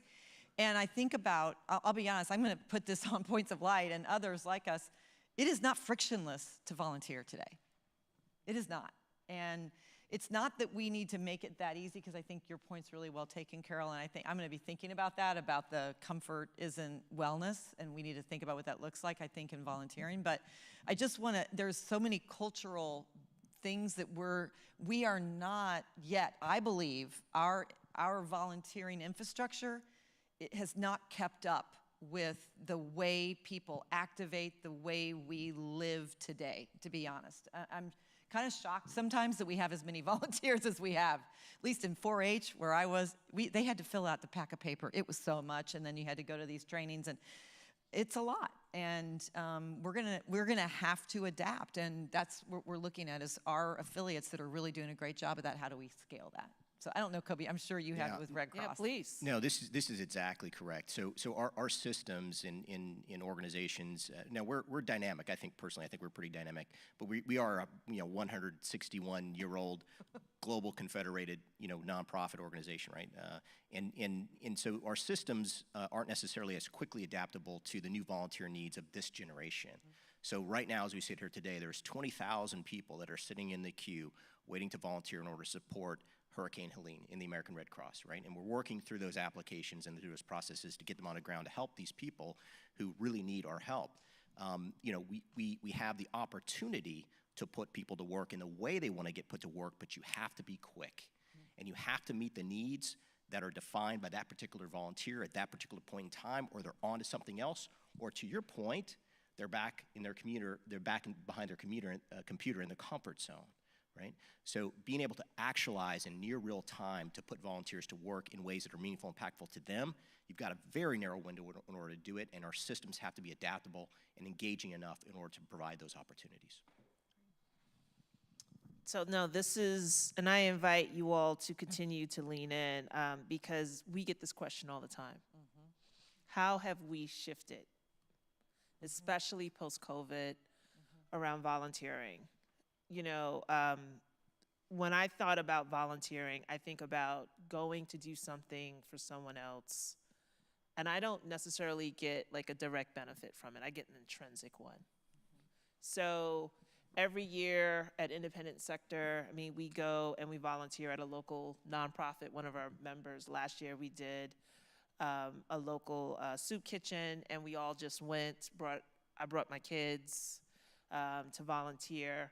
And, that's just what you do. You just sort of do that, as opposed to this comfort volunteering or advocacy, which I think is different. I think it's important. It's part of our responsibility as civic participants in our democracy, but that's a little different because there is, at the end of the day, something in it for you. So it's really interesting how we've made that distinction, and so people are really interested in sort of how we've seen COVID sort of shift. What are sort of the cultural shifts we've seen in the collective around sort of giving and volunteerism? And do we think even issues such as political partisanship have played a role in volunteerism? You want to say something? Yeah, well, one thing I wanted to just share about what Peace Corps has done and is doing, and Peace Corps is unique because we require a 27-month commitment for our traditional 2-year program. So we put people through 3 months of training in language and culture, and then they go out and live at the level of the community for 2 years. It is incredibly powerful, the best thing you can ever do. Everyone I've ever met who did it said it was, you know, the best thing they've ever done. Encourage you all to do it. There is no age limit. And, you know, but during COVID, we had countries that said, you know, what can you do for us virtually? And, you know, government of Botswana wanted support with a social media campaign around COVID. And so we stood up that program. And you can imagine we can now provide expertise, very targeted expertise, 5 to 15 hours a week. We're active in 50 countries around the world, including in Ukraine, where we were never previously able to have volunteers or be active in a war zone. But now we can through it's a virtual pilot program. But you can imagine, as you get really creative, you could have, you know, professors who take sabbatical, you could have people, you know, teachers on their summer break who go and serve for 3 months in person, and then they support virtually curriculum development throughout the year. And, you know, we're trying to come up with more flexible model so that more people can engage and can see themselves in it, while at the same time being true to what our host country partners are looking for. And, you know, so it's very, very dynamic. And for large scale programs like the Peace Corps, you can't get too individualized, right? But we can get more creative. It's exciting. I love what Carol's doing. I just wanted to think a little bit about, Akil, you asked us, one of the questions you asked us to think about was the future. And we do see some real bright spots. And a couple of the things, you know, given what we've talked about here, some of the things I just wanted to mention are things like, we talked about some of the barriers, but some of them are accessibility and people's time. So one of the things a number of our affiliates are leaning into is family volunteering. So you're not having to take time away as an adult, but you're doing that together and you're fostering that. That's and great. like you did with your kids. But that hasn't always been how our traditional volunteer centers did it. And so we've been building that up. It's something we've been doing for a long time, but a number of we're seeing more growth in that area. We are going to be at Points of Light, focusing more on that, especially with the 250th as a part of America Gives, which Rosie's going to talk about. Another thing that I wanted to bring up is the concept of community-centered volunteering. This is, for us, that meaningful work that you've both been talking about, even in our domestic work that may not be 27 months, but how can we infuse that element of understanding the need, the culture that really has the community being a part of the solution, that the volunteer is more a facilitator of the solution than I'm the one bringing the solution. That meaning and purpose is so much more attractive to especially the next generation, that we are building that into many of our new volunteer opportunities. But that's the way of the future for volunteering, at least here domestically in the United States. The last thing is, I do not know what this means yet, but we have to deploy, I believe, in the volunteer matching, preparing. Our mission at Points of Light is to inspire, equip, and mobilize people to take action that changes the world. And any way, as I mentioned before, we have got to deploy AI to do that faster, the way Kobe says. What that looks like, how that looks like, what coalition of us gets together to solve that problem, that's a big need that we have that we are leaning into and talking to some tech partners about, but that's got to be a part of the future. And I'm excited about it. I think we can do it, and it's another way we will lead in the world in mobilizing. We'll be taking our technology leadership and applying that to service leadership. Wonderful. Please, Kobe. Thanks. So you asked about political division, and in the American Red Cross, independence and neutrality are part of our fundamental principles, as are many other global organizations. So it can't, right? So politics can't interfere in the delivery of humanitarian aid. It absolutely cannot. There are already enough barriers. There are already enough barriers to people serving. And one of the more interesting service models that I've seen more recently actually tackles that head on. A gentleman by the name of David McCullough with the American Exchange Project is, with intentionality, putting together high school students from different socio-political and demographic backgrounds and having them exchange experiences. Somebody from New York goes to middle Nebraska, and they spend time together. And it's the tension and the uncomfortableness and the uncertainty of that travel, that kid going alone into a new community, a new family, to learn about that family. And some of the initial social science research is showing us that has the power and the impact of increasing propensity to volunteer for that youth, as well as decreasing the otherism, which can prevent people from volunteering. Those 20,000 people that are going to be volunteering for us in the American Red Cross in this response and many, many others, they weren't asked what their political affiliation was. They weren't asked, what their socio-political beliefs are. What they were asked were, can you help? And that's the sort of volunteers that we need. I love that. So, we're lucky. We have a little bit of time left here. So if you can indulge me, who's missing from volunteering? I mean, one of the great things about volunteering is that people can do it from very young to very mature, right? And so in fact, seniors over the age 55 and older are some of the largest sort of swaths of volunteers we're seeing next to young people. But who's missing in your respective sort of demographic? I mean, age is just one thing, but when you think about other ways that people think about their identities, gender, race, geography, stage of life. So who's missing? Well, I can say from Peace Corps' perspective, and again, we've got a very unique model. We tend to get people who are, directly out of undergrad or in the 50-plus category, and I think there's a whole swath of people who are going through sort of midlife changes in what they want to do and new directions, and I think it's a really powerful opportunity to retool and take your life in a new direction. But I think the biggest barrier to service in something like Peace Corps is socioeconomic. It is a significant time commitment. I think student loan debt burden is significant, and even though the pathway to new professional opportunities is so clear, to me there is a perception that you're losing or giving up on or falling behind, and to take that risk when you don't have, again, a safety net back here in the United States is a lot to ask.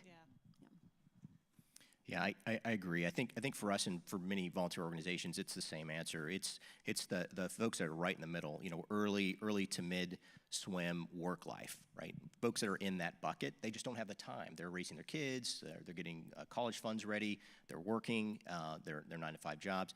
That's the group that's missing, and that's most of America, quite frankly. Yeah, that's a group that's missing. I think one of the things that we can do is we can continue to challenge organizations to make volunteering for those people easier. Tax incentives, ensuring that employers give their employees time off to volunteer, paid time off to volunteer, encouraging assignments that are complementary to their work-life goals and aspirations. There's a lot of things that we can do to pull out the middle work-life America and put them into work. Thank you. Jen? Yeah, I would just like to add that I think what Carol said is what we found in our research and through our affiliate, global affiliate network, is socioeconomic. And in many countries, including here in the United States, that translates into Black and brown communities not having as many opportunities to serve with time. And to me, that it's all a part of that same trajectory of the demographics that tell us there are greater barriers for Black and brown communities in their health, in their mental health, a number of, and I think volunteering is a part of that. So that's one of the reasons at Points of Light we are embracing a community-centered volunteering model where everyone can see that they can volunteer. They see people like them volunteering and leading the volunteering. And for us, it's a lot of change. It's a lot of new thinking, but it's necessary. And we see our nonprofits that are centering on that are seeing very good results in their community for diversification of volunteers and the volunteer leadership. That's wonderful. As America becomes more diverse, it is important to make sure that our volunteer base represents the true diversity of America. So thank you for that. So we will be celebrating 250 years in the next year and a half. What does the next 250 years look like, and how do we get there in terms of volunteerism and service? So for one, we need way more people volunteering. That's right. That's for sure. More, yeah. That's for sure. And I say that because of the challenges that we're facing, right? You know, whether it be the increase in behavioral health challenges that we have, the mental health crisis that we have in America, whether it be responding to unprecedented billion-dollar disasters, 28 last year, there'll be at least that many this year, adjusted for inflation, the most billion-dollar disasters in our history. Responding to civic discord, you know, and improving the work life of our workforce. All volunteerism contributes to all of these things. So we need volunteers in order to have a healthy social ecosystem in America. So it's got to grow. It's got to grow significantly. In 2016, General Stanley McChrystal made a challenge to recruit at least 1 million new national service participants. That won't nearly get us there. Bill Basil, I see you sitting back there. That won't nearly get us there. We need a plurality of Americans that believe that spending time in serving their community members, their neighbors, is not just important, but it's a part of the American experience. Go next. So first of all, 250 years is a very, very long time. So I just want to say that because I was looking back at the pace of change. So from the time when the television was invented to the internet, coming online was 62 years. Now we're streaming. Now we've got AI, like things we just couldn't have even fathomed. I mean, I served as a Peace Corps volunteer before the internet. And when I say that, you know, the newer groups just like look at me with the biggest eyes, and I'm not that old. Getting there, but not that old. So I can't imagine with that pace of change, you know, what will be facing us, but we know there will be challenges because there are always challenges, and human ingenuity and, you know, coming together, we rise to meet those challenges because necessity is the mother of invention. So as I think about the next 250 years, I think about how big can we dream? And I think about sustainable development goals when they said we want to cut the rate of extreme poverty in half. That is outrageous. Yeah, it's happening, right? We've reached epidemic control with HIV and AIDS in 13 countries, some of the poorest countries in the world, because we dreamed we could do it. And tens of thousands of people came together, from researchers to volunteers to doctors to policymakers, to make it happen.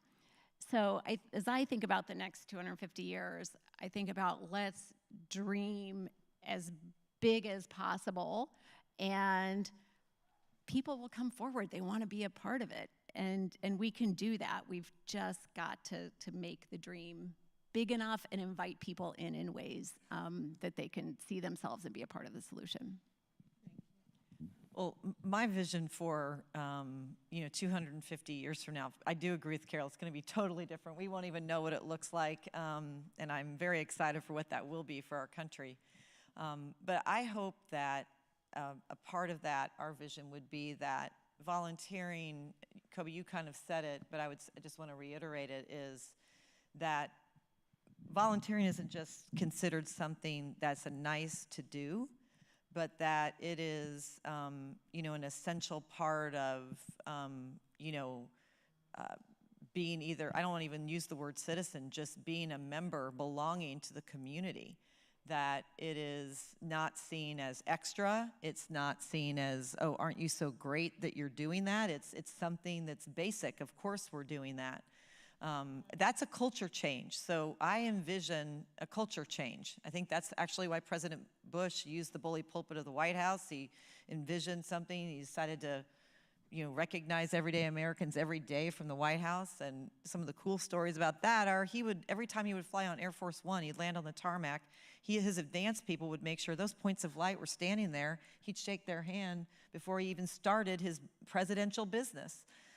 We need that level of commitment from all kinds of leaders, where it's not just CEO recognizes service once a year at their corporate party, but how are they recognizing it every day, all the time? Is it a part of your performance review? I mean, there's so many systemic things we could build in that make this a culture change. And I'm excited to dream with a group like this, about how we can make that happen. But a culture change is my vision.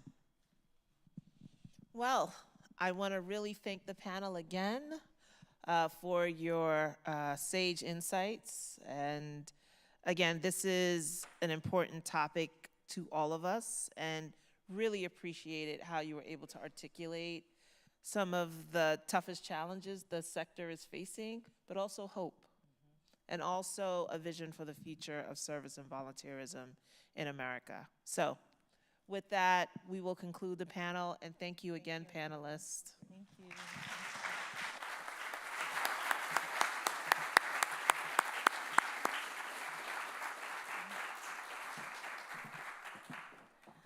Wonderful.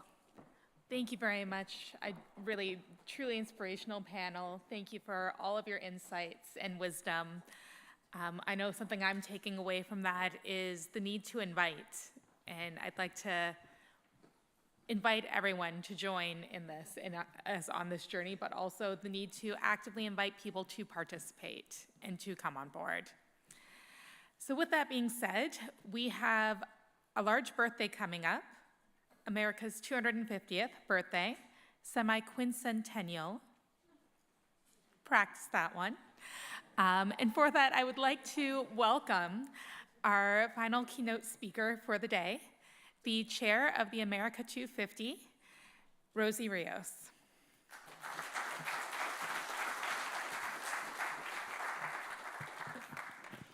Thank you so much, and it really is an honor to be here today. I had a chance to listen to that last panel. It queued everything up perfectly. Where do I begin? I mean, let's start with dreaming big. I love that word because I think the American dream is alive and well. So you heard I am chair of America 250. America 250 is the congressional commission established by legislation in 2016 that is charged with planning the 250th anniversary of the signing of the Declaration of Independence. This will absolutely be the largest, most comprehensive and inclusive commemoration and celebration this country has ever seen.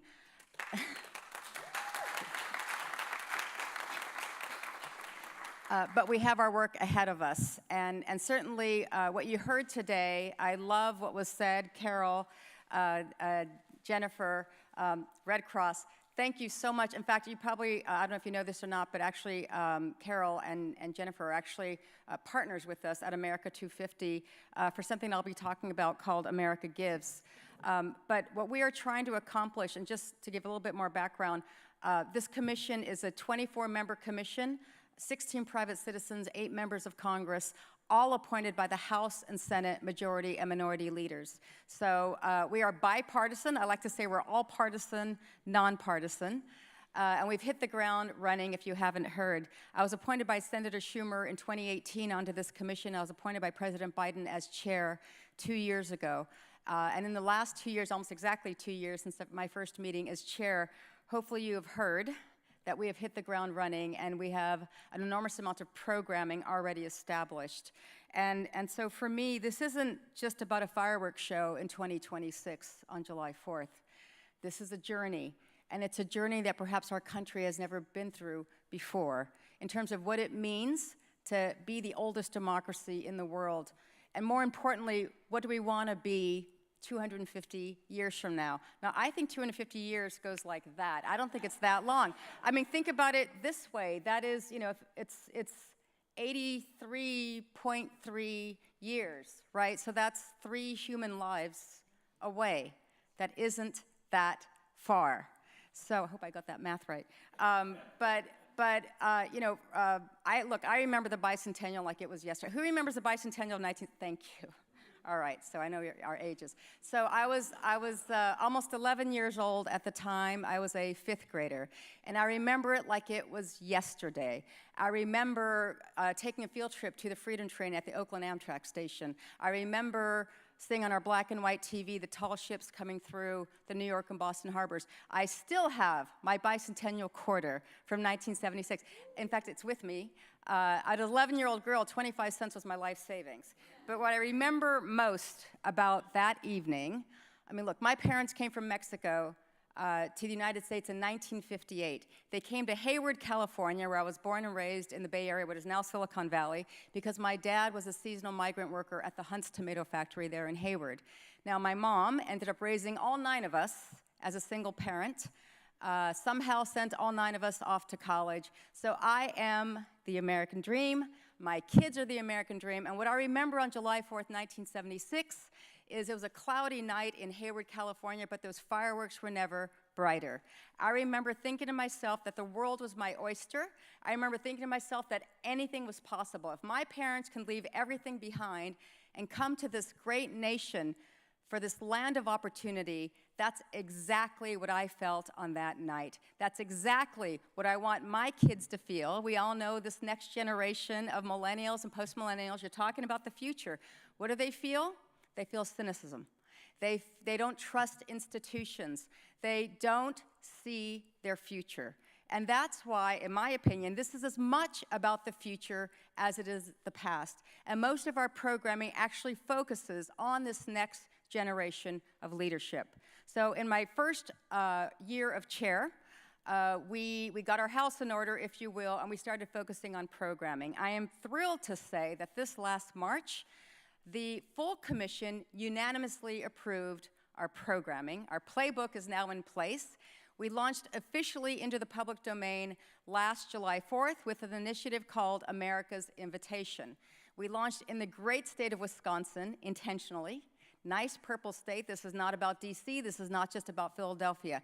It is from Guam to Alaska, Fairbanks to Philadelphia, and everything in between. It has to feel grassroots. It has to feel community-driven. It has to feel like everyone's commemoration and celebration. So we launched America's Invitation, which is exactly that, inviting the American public to take this journey with us. We launched with Major League Baseball at the Milwaukee Brewers against the Chicago Cubs game. Baseball, hot dogs, and apple pie is kind of this 3-year count up to 2026. It's a video portal. You can go on there now. You can submit your video of your memories, your family recipe, maybe your suggestions for 2026. That is active and alive. The second big initiative that we launched this last March is called America's Field Trip. America's Field Trip is a national student competition for grades 3 through 12, asking the question, what does America mean to you? Whether by video, whether by essay, whether by artwork. We received thousands of submissions in a 3-month period. Very interesting how the submissions came through. So it was either through schools or parents. Ready for this? Almost exactly half the submissions came from schools, the other half from parents. Who would have thought that, right? Whether you're homeschooled or private school or faith-based, whatever it is, we all know that we are now a different type of country. We communicate differently, and so we have to respond to that. So we were thrilled to get those submissions. And here's the beauty of America's field trip. This is the beauty of having a commission that also includes our federal agencies. So those award recipients, 75 in this first round, got to choose from a series of backstage experiences, most of which never been offered to the public before. So, for example, I went on the field trips with some of these kids this summer. It wasn't just a tour of the Statue of Liberty. We took a private National Park Service boat from Manhattan Island to Liberty Island. We went up to the Crown, which usually doesn't happen. We took the private boat to Ellis Island, where these kids and their parents or chaperones got to walk through Ellis Island when no one else was there, to walk in the shoes that millions of people who also were pursuing their American dreams also walked through. We spent lunch hosted by the CEO of BNY Mellon, Robin Vince, and they also showed us the markets room, the trading floor, the cybersecurity command center. We ended the day at the New York Federal Reserve getting an overview of monetary policy and getting down into the vault, the deep storage of the Federal Reserve, where our gold is, by the way. So these kids, if you can imagine what they were feeling, right? For many of them, they probably never thought about a career in finance. They probably never thought about a career in cybersecurity. They probably never thought about a career in public service at the Federal Reserve. Their eyes were open. Many of them got on a plane for the very first time. Many of them left their states for the very first time. And so the beauty of America's field trip is it really connects the dots between thinking about what America means to this next generation, and also showcasing America's national treasures and rediscovering our country all over again through history and again through the future. I'll never forget one young girl came up to me after the end of the day in New York, and she said, "I feel like I won the golden ticket, but this is better than Willy Wonka." How beautiful is that? I can talk about America's field trip all day long. But we also launched something very special this last July 4th called Our American Story. Our American Story is intended to be the largest oral history project in our country. And we are working closely with museums, historical institutions, libraries, et cetera, to make sure that people can already start telling their story now, right? You can walk in today to the National Museum of African American History, you can walk to the Robert Smith Gallery and already record your story. Isn't that amazing? But in addition to that, what we also launched is a nomination process. You can go online on america250.org, and you can already nominate whose story you think should be preserved in perpetuity at the Library of Congress. That is for this whole next year, and next July 4th, 2025, we are on the road. We are hitting every single part of our country, all 56 states, territories, and DC, of course, and making sure that we get to unbury that treasure, tell the stories that have never been told before, capture those stories through this nomination process, go to the Deep South, go to rural America, go to tribal nations, go to farmlands, go to faith-based communities, go across the country, and hopefully start a movement that, again, keeps us going long beyond 2026. But what I'm really here to talk about is one of my favorite programs called America Gives. And this is all relevant to you. So America Gives is a national campaign where we are leading up to making 2026 the largest year of volunteer service ever recorded by one country. It has never happened before. And here's the thing. I mean, look, we don't want to recreate the wheel. Points of Light is our national resource partner on volunteer activities. We want to make sure that we are the aggregator, the convener, the facilitator of all the great work that already happens in this room and beyond. So using the 2 federally recognized days of service, now we all think about giving back, we think about Giving Tuesday, we think about the holidays, which is fabulous. But we want to make giving back a year-round effort by focusing on those 2 federally recognized days of service. So MLK in January, we all know that one, right? What's the second federally recognized day of service? Thank you. My goodness, most people actually don't know that. 9/11 is the second federally recognized day of service, obviously in September, and then leading up to the holidays. So I was hearing a little bit about, how do we make this a family activity? Look, that is our goal, right? So Mike, any one who had high school kids, right? Most kids have to do community service in order to graduate from high school, right? How do we aggregate those numbers? And more importantly, how do we get the private sector involved in this? So my kids, by the way, I raised them in Bethesda, Maryland. They did their volunteer service at a Wider Circle in Rockville. I took them there every time they had to do it. Why didn't I do it with them? There's no good answer, absolutely none. We are encouraging employers to give 1 day, 1 week, private sector, public sector, it doesn't matter, but do it as a family activity. How important is that for all of us to think about this as a lifestyle, right? And you're right, culture is very hard to change.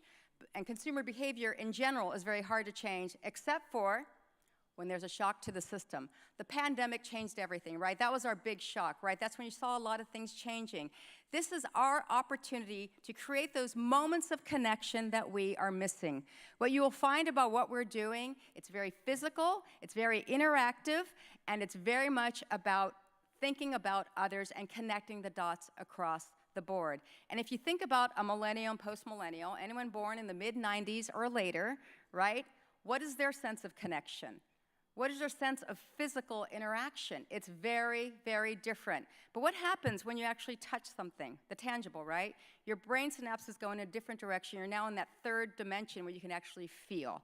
So you'll find that a lot of what we're doing is trying to find that interactive connection, those physical moments of connection that will make a difference in their lives, right? So if you think about them, anyone born in the mid-90s or later basically grew up with the internet, unfortunately, or fortunately, right? So in many ways, they're a lot smarter than we are at the same ages, but at the same time, they are kind of missing a lot in their world that perhaps we grew up with that is very, very different, right? What do kids collect these days? When we grew up, it was trading cards, coins, stamps. I collected gum wrappers and made chains out of them. What do they collect these days? They collect likes and followers, maybe video games, I don't know. But again, bringing them back to those moments together of shared experiences is what you're going to find in what we're trying to accomplish. So America Gives is this. We want to be, again, that aggregator, that convener, that facilitator of getting those hours recorded, right? So I'll give you a great example. So I met with Fidelity. I'm on the board of Fidelity Charitable. I met with Big Fidelity, fidelity.com. I met with JP Morgan. Both of them have two of the largest employee volunteer programs in the country. Fidelity uses Points of Light as their facilitator for outsourcing their volunteer activities. JP Morgan does it in-house. I asked them the question separately. Has anyone approached you about how your volunteer efforts fit into the bigger volunteer efforts of this country as a whole with all these wonderful, fabulous volunteer organizations who are already out there? They said no one's ever asked them that question. So this is our responsibility collectively. I invite all of you to take this journey with us of how those hours will be aggregated, how we will count up to 2026. Because what is happening in 2026 in addition to the 250th? What else on a global platform? The World Cup, I heard it somewhere. The World Cup, thank you. Yes, there's your global audience. What else is happening in the US of global significance 2 years later? The Olympics in 2028. So the eyes of the world are going to be watching the US for 2 years for 3 historical milestones that are all converging pretty much at once, right? So as we start aggregating these hours, let's say the clock starts ticking January 1, 2026. We end on December 31st, 2026 with the Guinness World of World Records of most hours ever aggregated by one country. Then what happens? China, Russia, India, go beat our record in 2027 because we're coming back in 2028 with the Olympics here. We're going to do it all over again and keep the momentum going. So I say to all of you, we invite all of you to take this journey with us. We are working on the infrastructure as we speak. We're working with Points of Light. We're working with America. We're working with Peace Corps. We're working with whoever wants to take this journey with us. Let's get our kids motivated to give back all over again. And with that, I'm going to end with our specific video about America Gives. After 248 years, you could say, I've seen some things. Building a democracy from scratch, it isn't easy. Or being home to hundreds of millions from everywhere on Earth. Fact is, there have been challenges since the very beginning. uphill battles, setbacks, and injustices. But you know, Americans, we got grit. We fight for what we need. And what's right.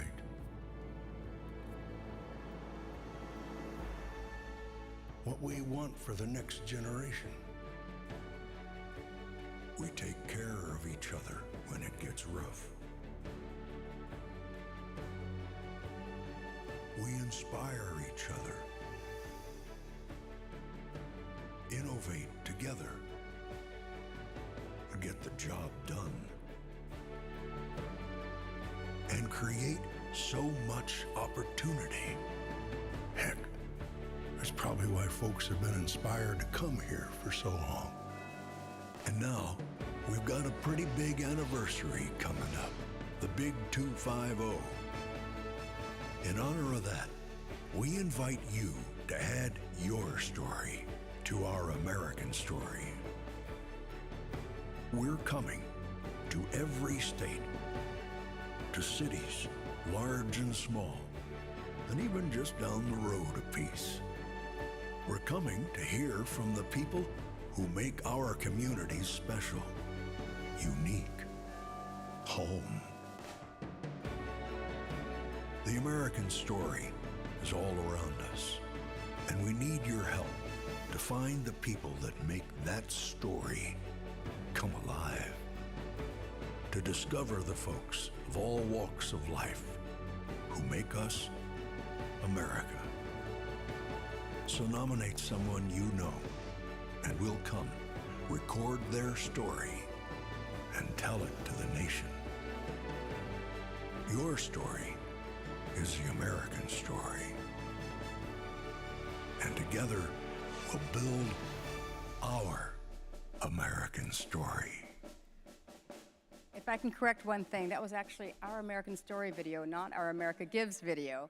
But you will see, obviously, the nature of what we're trying to accomplish here. We are not shying away from our history. We are embracing every facet of our history. Again, something that we as a country have never really done before on this journey, and what we plan on doing moving forward, being as authentic as possible, as Main Street as possible, and making this feel like everyone's commemoration and celebration. And we think America Gives and volunteering and giving back to the values in which our country, and recognizing the values in which our country were founded through service is going to get us there. So thank you very, very much.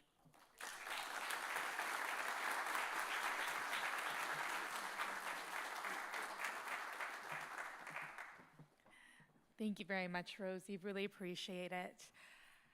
And before we finish off the day here, I'm going to welcome former Member of Congress and Chair of the National Museum and Center for Service, Brian Barrett, back on the stage to just give us a little note and close off. Thank you, Brian. What a wonderful, inspiring, informative, uplifting day to see so many great people here. We know so many are joining online as well. And what a fantastic group of speakers who have dedicated their lives to service, lead some of the most impressive service organizations in the country, and bring us together as a people. Thank you for taking your time to be here, and thanks for your wisdom and your insights. I want to take just a couple minutes to thank a number of people, and then we're going to have a very special story. If I don't see her here. Oh, there she is. Oh, good to see you. Great. We have a very special story to finish this day, which will illustrate why this matters so much. But first, a number of our board members are here. Our volunteers are planning. Would you just raise your hand, stand up? We can give those folks an applause. Just if you help set it up. It's wonderful. One of the greatest things about doing this project, I have never worked on any project, you know, I served 12 years in Congress, et cetera. In that institution, you're all about arguing with each other and who can win and who's going to lose. In a service group, it's how can we work together to get things solved. People have ideas. Someone says, that's a better idea than I had. Let's do that. People, it's such a great group of people, and I'm so fortunate to be part of this, and I'm grateful for that. I also want to say, so what's the next step? So first of all, these kinds of exhibits here, remember, our goal is to create tens of thousands of exhibits of service in every community across America. We can do that. We've seen panelists talking about how important it is to do that. We've seen educators and students telling us how they can do it. We've got examples. So one of the things I'd like you to do today at some point is to sign up. We've got QR codes where you can download the toolkits. You can download these free of charge, and you can adapt them. There's no one right way to do this. But commit to us, sign up to join the 250 and Beyond initiative so that you can be part of this and we can hear and share your ideas. Spread the word. And I really want to emphasize this point here. There's no right way to do this. There's a wrong way to do that, that is to not do it. But there's no right way to do it. If you have an idea for how to celebrate service in your community, how to create service exhibitions, you can do it. We passionately believe, and the evidence supports us, when people see others doing good things, they're more likely to do it themselves. Their sense of involvement, their sense of community, their sense of unity, their sense of purpose is elevated. And so you can have that impact. So please do that. Spread the word, follow up with us. We look forward to partnering with all these great groups that we've heard from today. I want to also thank Dr. Akilah Watkins and her amazing team at Independent Sector. I've never had the opportunity to work with such great people. For her leadership, for her moderation. And we're going to close in a special way. The question becomes, why does this matter? All of you, each and every one of you here today, has a personal story of where service has been important. And sometimes it just really tugs at your heart. If you look outside on the upper floor, there's one of these kinds of displays, and there's a story there about what happens to foster children when they have to move. Well, one of our advisors in this group is the former president, outgoing president of Rotary DC. And we've worked very closely with Rotary DC, as you know. And her personal story is remarkable. And it has just a perfect kind of resolution to it. And I learned how it had shaped out just yesterday, the day before. And I said, would you mind being our guest speaker? So I'm going to invite Lisa Cohen to come up. Lisa, please join me up here. Lisa Cohen is a motivational speaker. How are you? It's so good to see you. She's a motivational speaker. She is a world champion boxer, believe it or not. She's an author, and she was a foster child. And I want her to share her experience of that foster, being that, and what that motivated you to do, and the resolution to that, and why stories of service can be so compelling and so important. Lisa, thank you. Thank you, Brian. Good afternoon, everybody. It's great to see you. I'm Lisa Cohen, and I'm the immediate past president of the Rotary Club of Washington, D.C., and it is my absolute pleasure and honor to be here. And thank you for your messages, everybody. This service, I want to thank, very special, my ride or die in Rotary, May Gwen O'Brien, who bought this whole project to Rotary and said, we have to get Rotary out there, and this is the perfect platform. So, all right, let's give May Gwen O'Brien. All right, so, okay, so I just want to read something to you real quick. This is my book. I wrote it back in 2015, and it just kind of, I had to put this in here because this has been on my mind for years, and this happened. Okay. Darlene started belting out a made-up song. Boxes and bags, boxes and bags. I gotta get me some big old boxes and trash bags. Ha, ha, ha. They belted out laughter. This was toward me and my brother when we moved into a foster home. And I had been through 13 different placements, and this was but one of them, and I was about 12 years old. And they were foster children too, but you know, when you get a chance to jab, you do it, right? So we were going in with our big trash bags, and they were making fun of us the first day. And when I tell you, feeling small, you can't describe it. But what it did for me was it made me say, oh, well, I'm not that trash, I'm not that garbage, and I'm gonna be better than this. So that was me, but there are so many of us who go the opposite way and lose all dignity and all humanity when something like that happens. And it was my mission, and it still is, and I'm gonna push forward through every state that I can to make it illegal to transport foster youth in garbage bags, okay? I can literally feel it right now as I speak about it, because it really does stick with you. So during my tenure, Rotary Club President 2023-24, I took up the initiative to have the Move with Dignity Luggage Project, which our Rotary Club and our foundation provided $10,000 so that we could buy 100 suitcases for the foster children in our area, as well as our district. Our district also matched the money, and they participated. And so we were able to distribute those 100 pieces of luggage to foster kids, and man, it was like I was getting it. Just to actually see this beautiful Samsonite rolling large luggage that we presented to these youth, like I said, I can just still feel it right now. But that meant so much to our club and to me as the president, making the difference in our community. And I want to thank you too for putting this on display, Brian. This means a lot.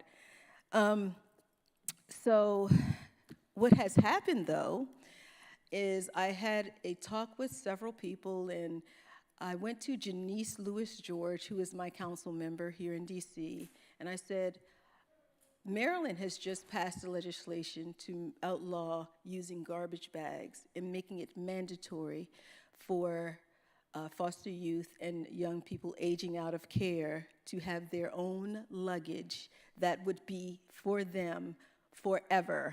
They can't be taken away from them. And so, bless her soul, Janice Lewis George said, I got you. We met about 3 or 4 times. I met with the attorneys, and we drafted that legislation. And now we have what is called, that May has it, of course, May has it, unanimously signed legislation, the foster care luggage law, Lisa's law, that on November the 7th will be, it is already rolled out, all the signatures are there, so there will be no argument, but I will be there at City Hall putting that bill through, and so that's the story. And that's how giving service does a great thing for everyone. And thank you, Brian. I appreciate this. Thank you. Imagine the lives of those children, like Lisa, thousands of kids all around the country in this region, being told you've got 10 minutes to move to the next house. Take all of your worldly belongings and put them in a trash bag. See ya. But thanks to Lisa, those kids at least get their own suitcase. And they have a thing to keep their precious belongings in their home. That's the kind of thing service does. And these are the kind of human beings and fellow citizens that service affects and benefits. And then the beautiful thing about what Lisa's done, she told me the other day, she's carried that memory with her for 40 years, I think. I'm gonna say that to a boxer. What's that? 56 years. You wouldn't believe it. But she's carried that memory, but she didn't just say, it's a shame that happened to me. She said, I don't want that to happen to anybody else. And she created this law that's going to benefit all those kids. And each of you knows stories like that. Each of you have had that kind of impact. So our task, our goal, our opportunity is to leave here and say, how can we celebrate this remarkable accomplishment, participate with Rosie and her organization, create exhibitions of service to show every person that every person matters, that they can make a difference, that it can last, and it'll make their lives better, and it'll make our world better. That's what we're about. We're so grateful for your time. Again, thanks to the MLK Junior Memorial Library. Thanks to all of our partners. Wish you a wonderful day, and stay in touch with us. This is the beginning of a transition in how we think of service, how we inspire service, how we tell the story of service, and it will achieve those goals that were talked about earlier that Kobe mentioned, a plurality at least of people engaged in service. So service organizations have the volunteers they need, have the message getting out to everybody, have the financial resources they need, and young people and old people and every single person in this country feels they can make a difference. Thank you for being here with us today.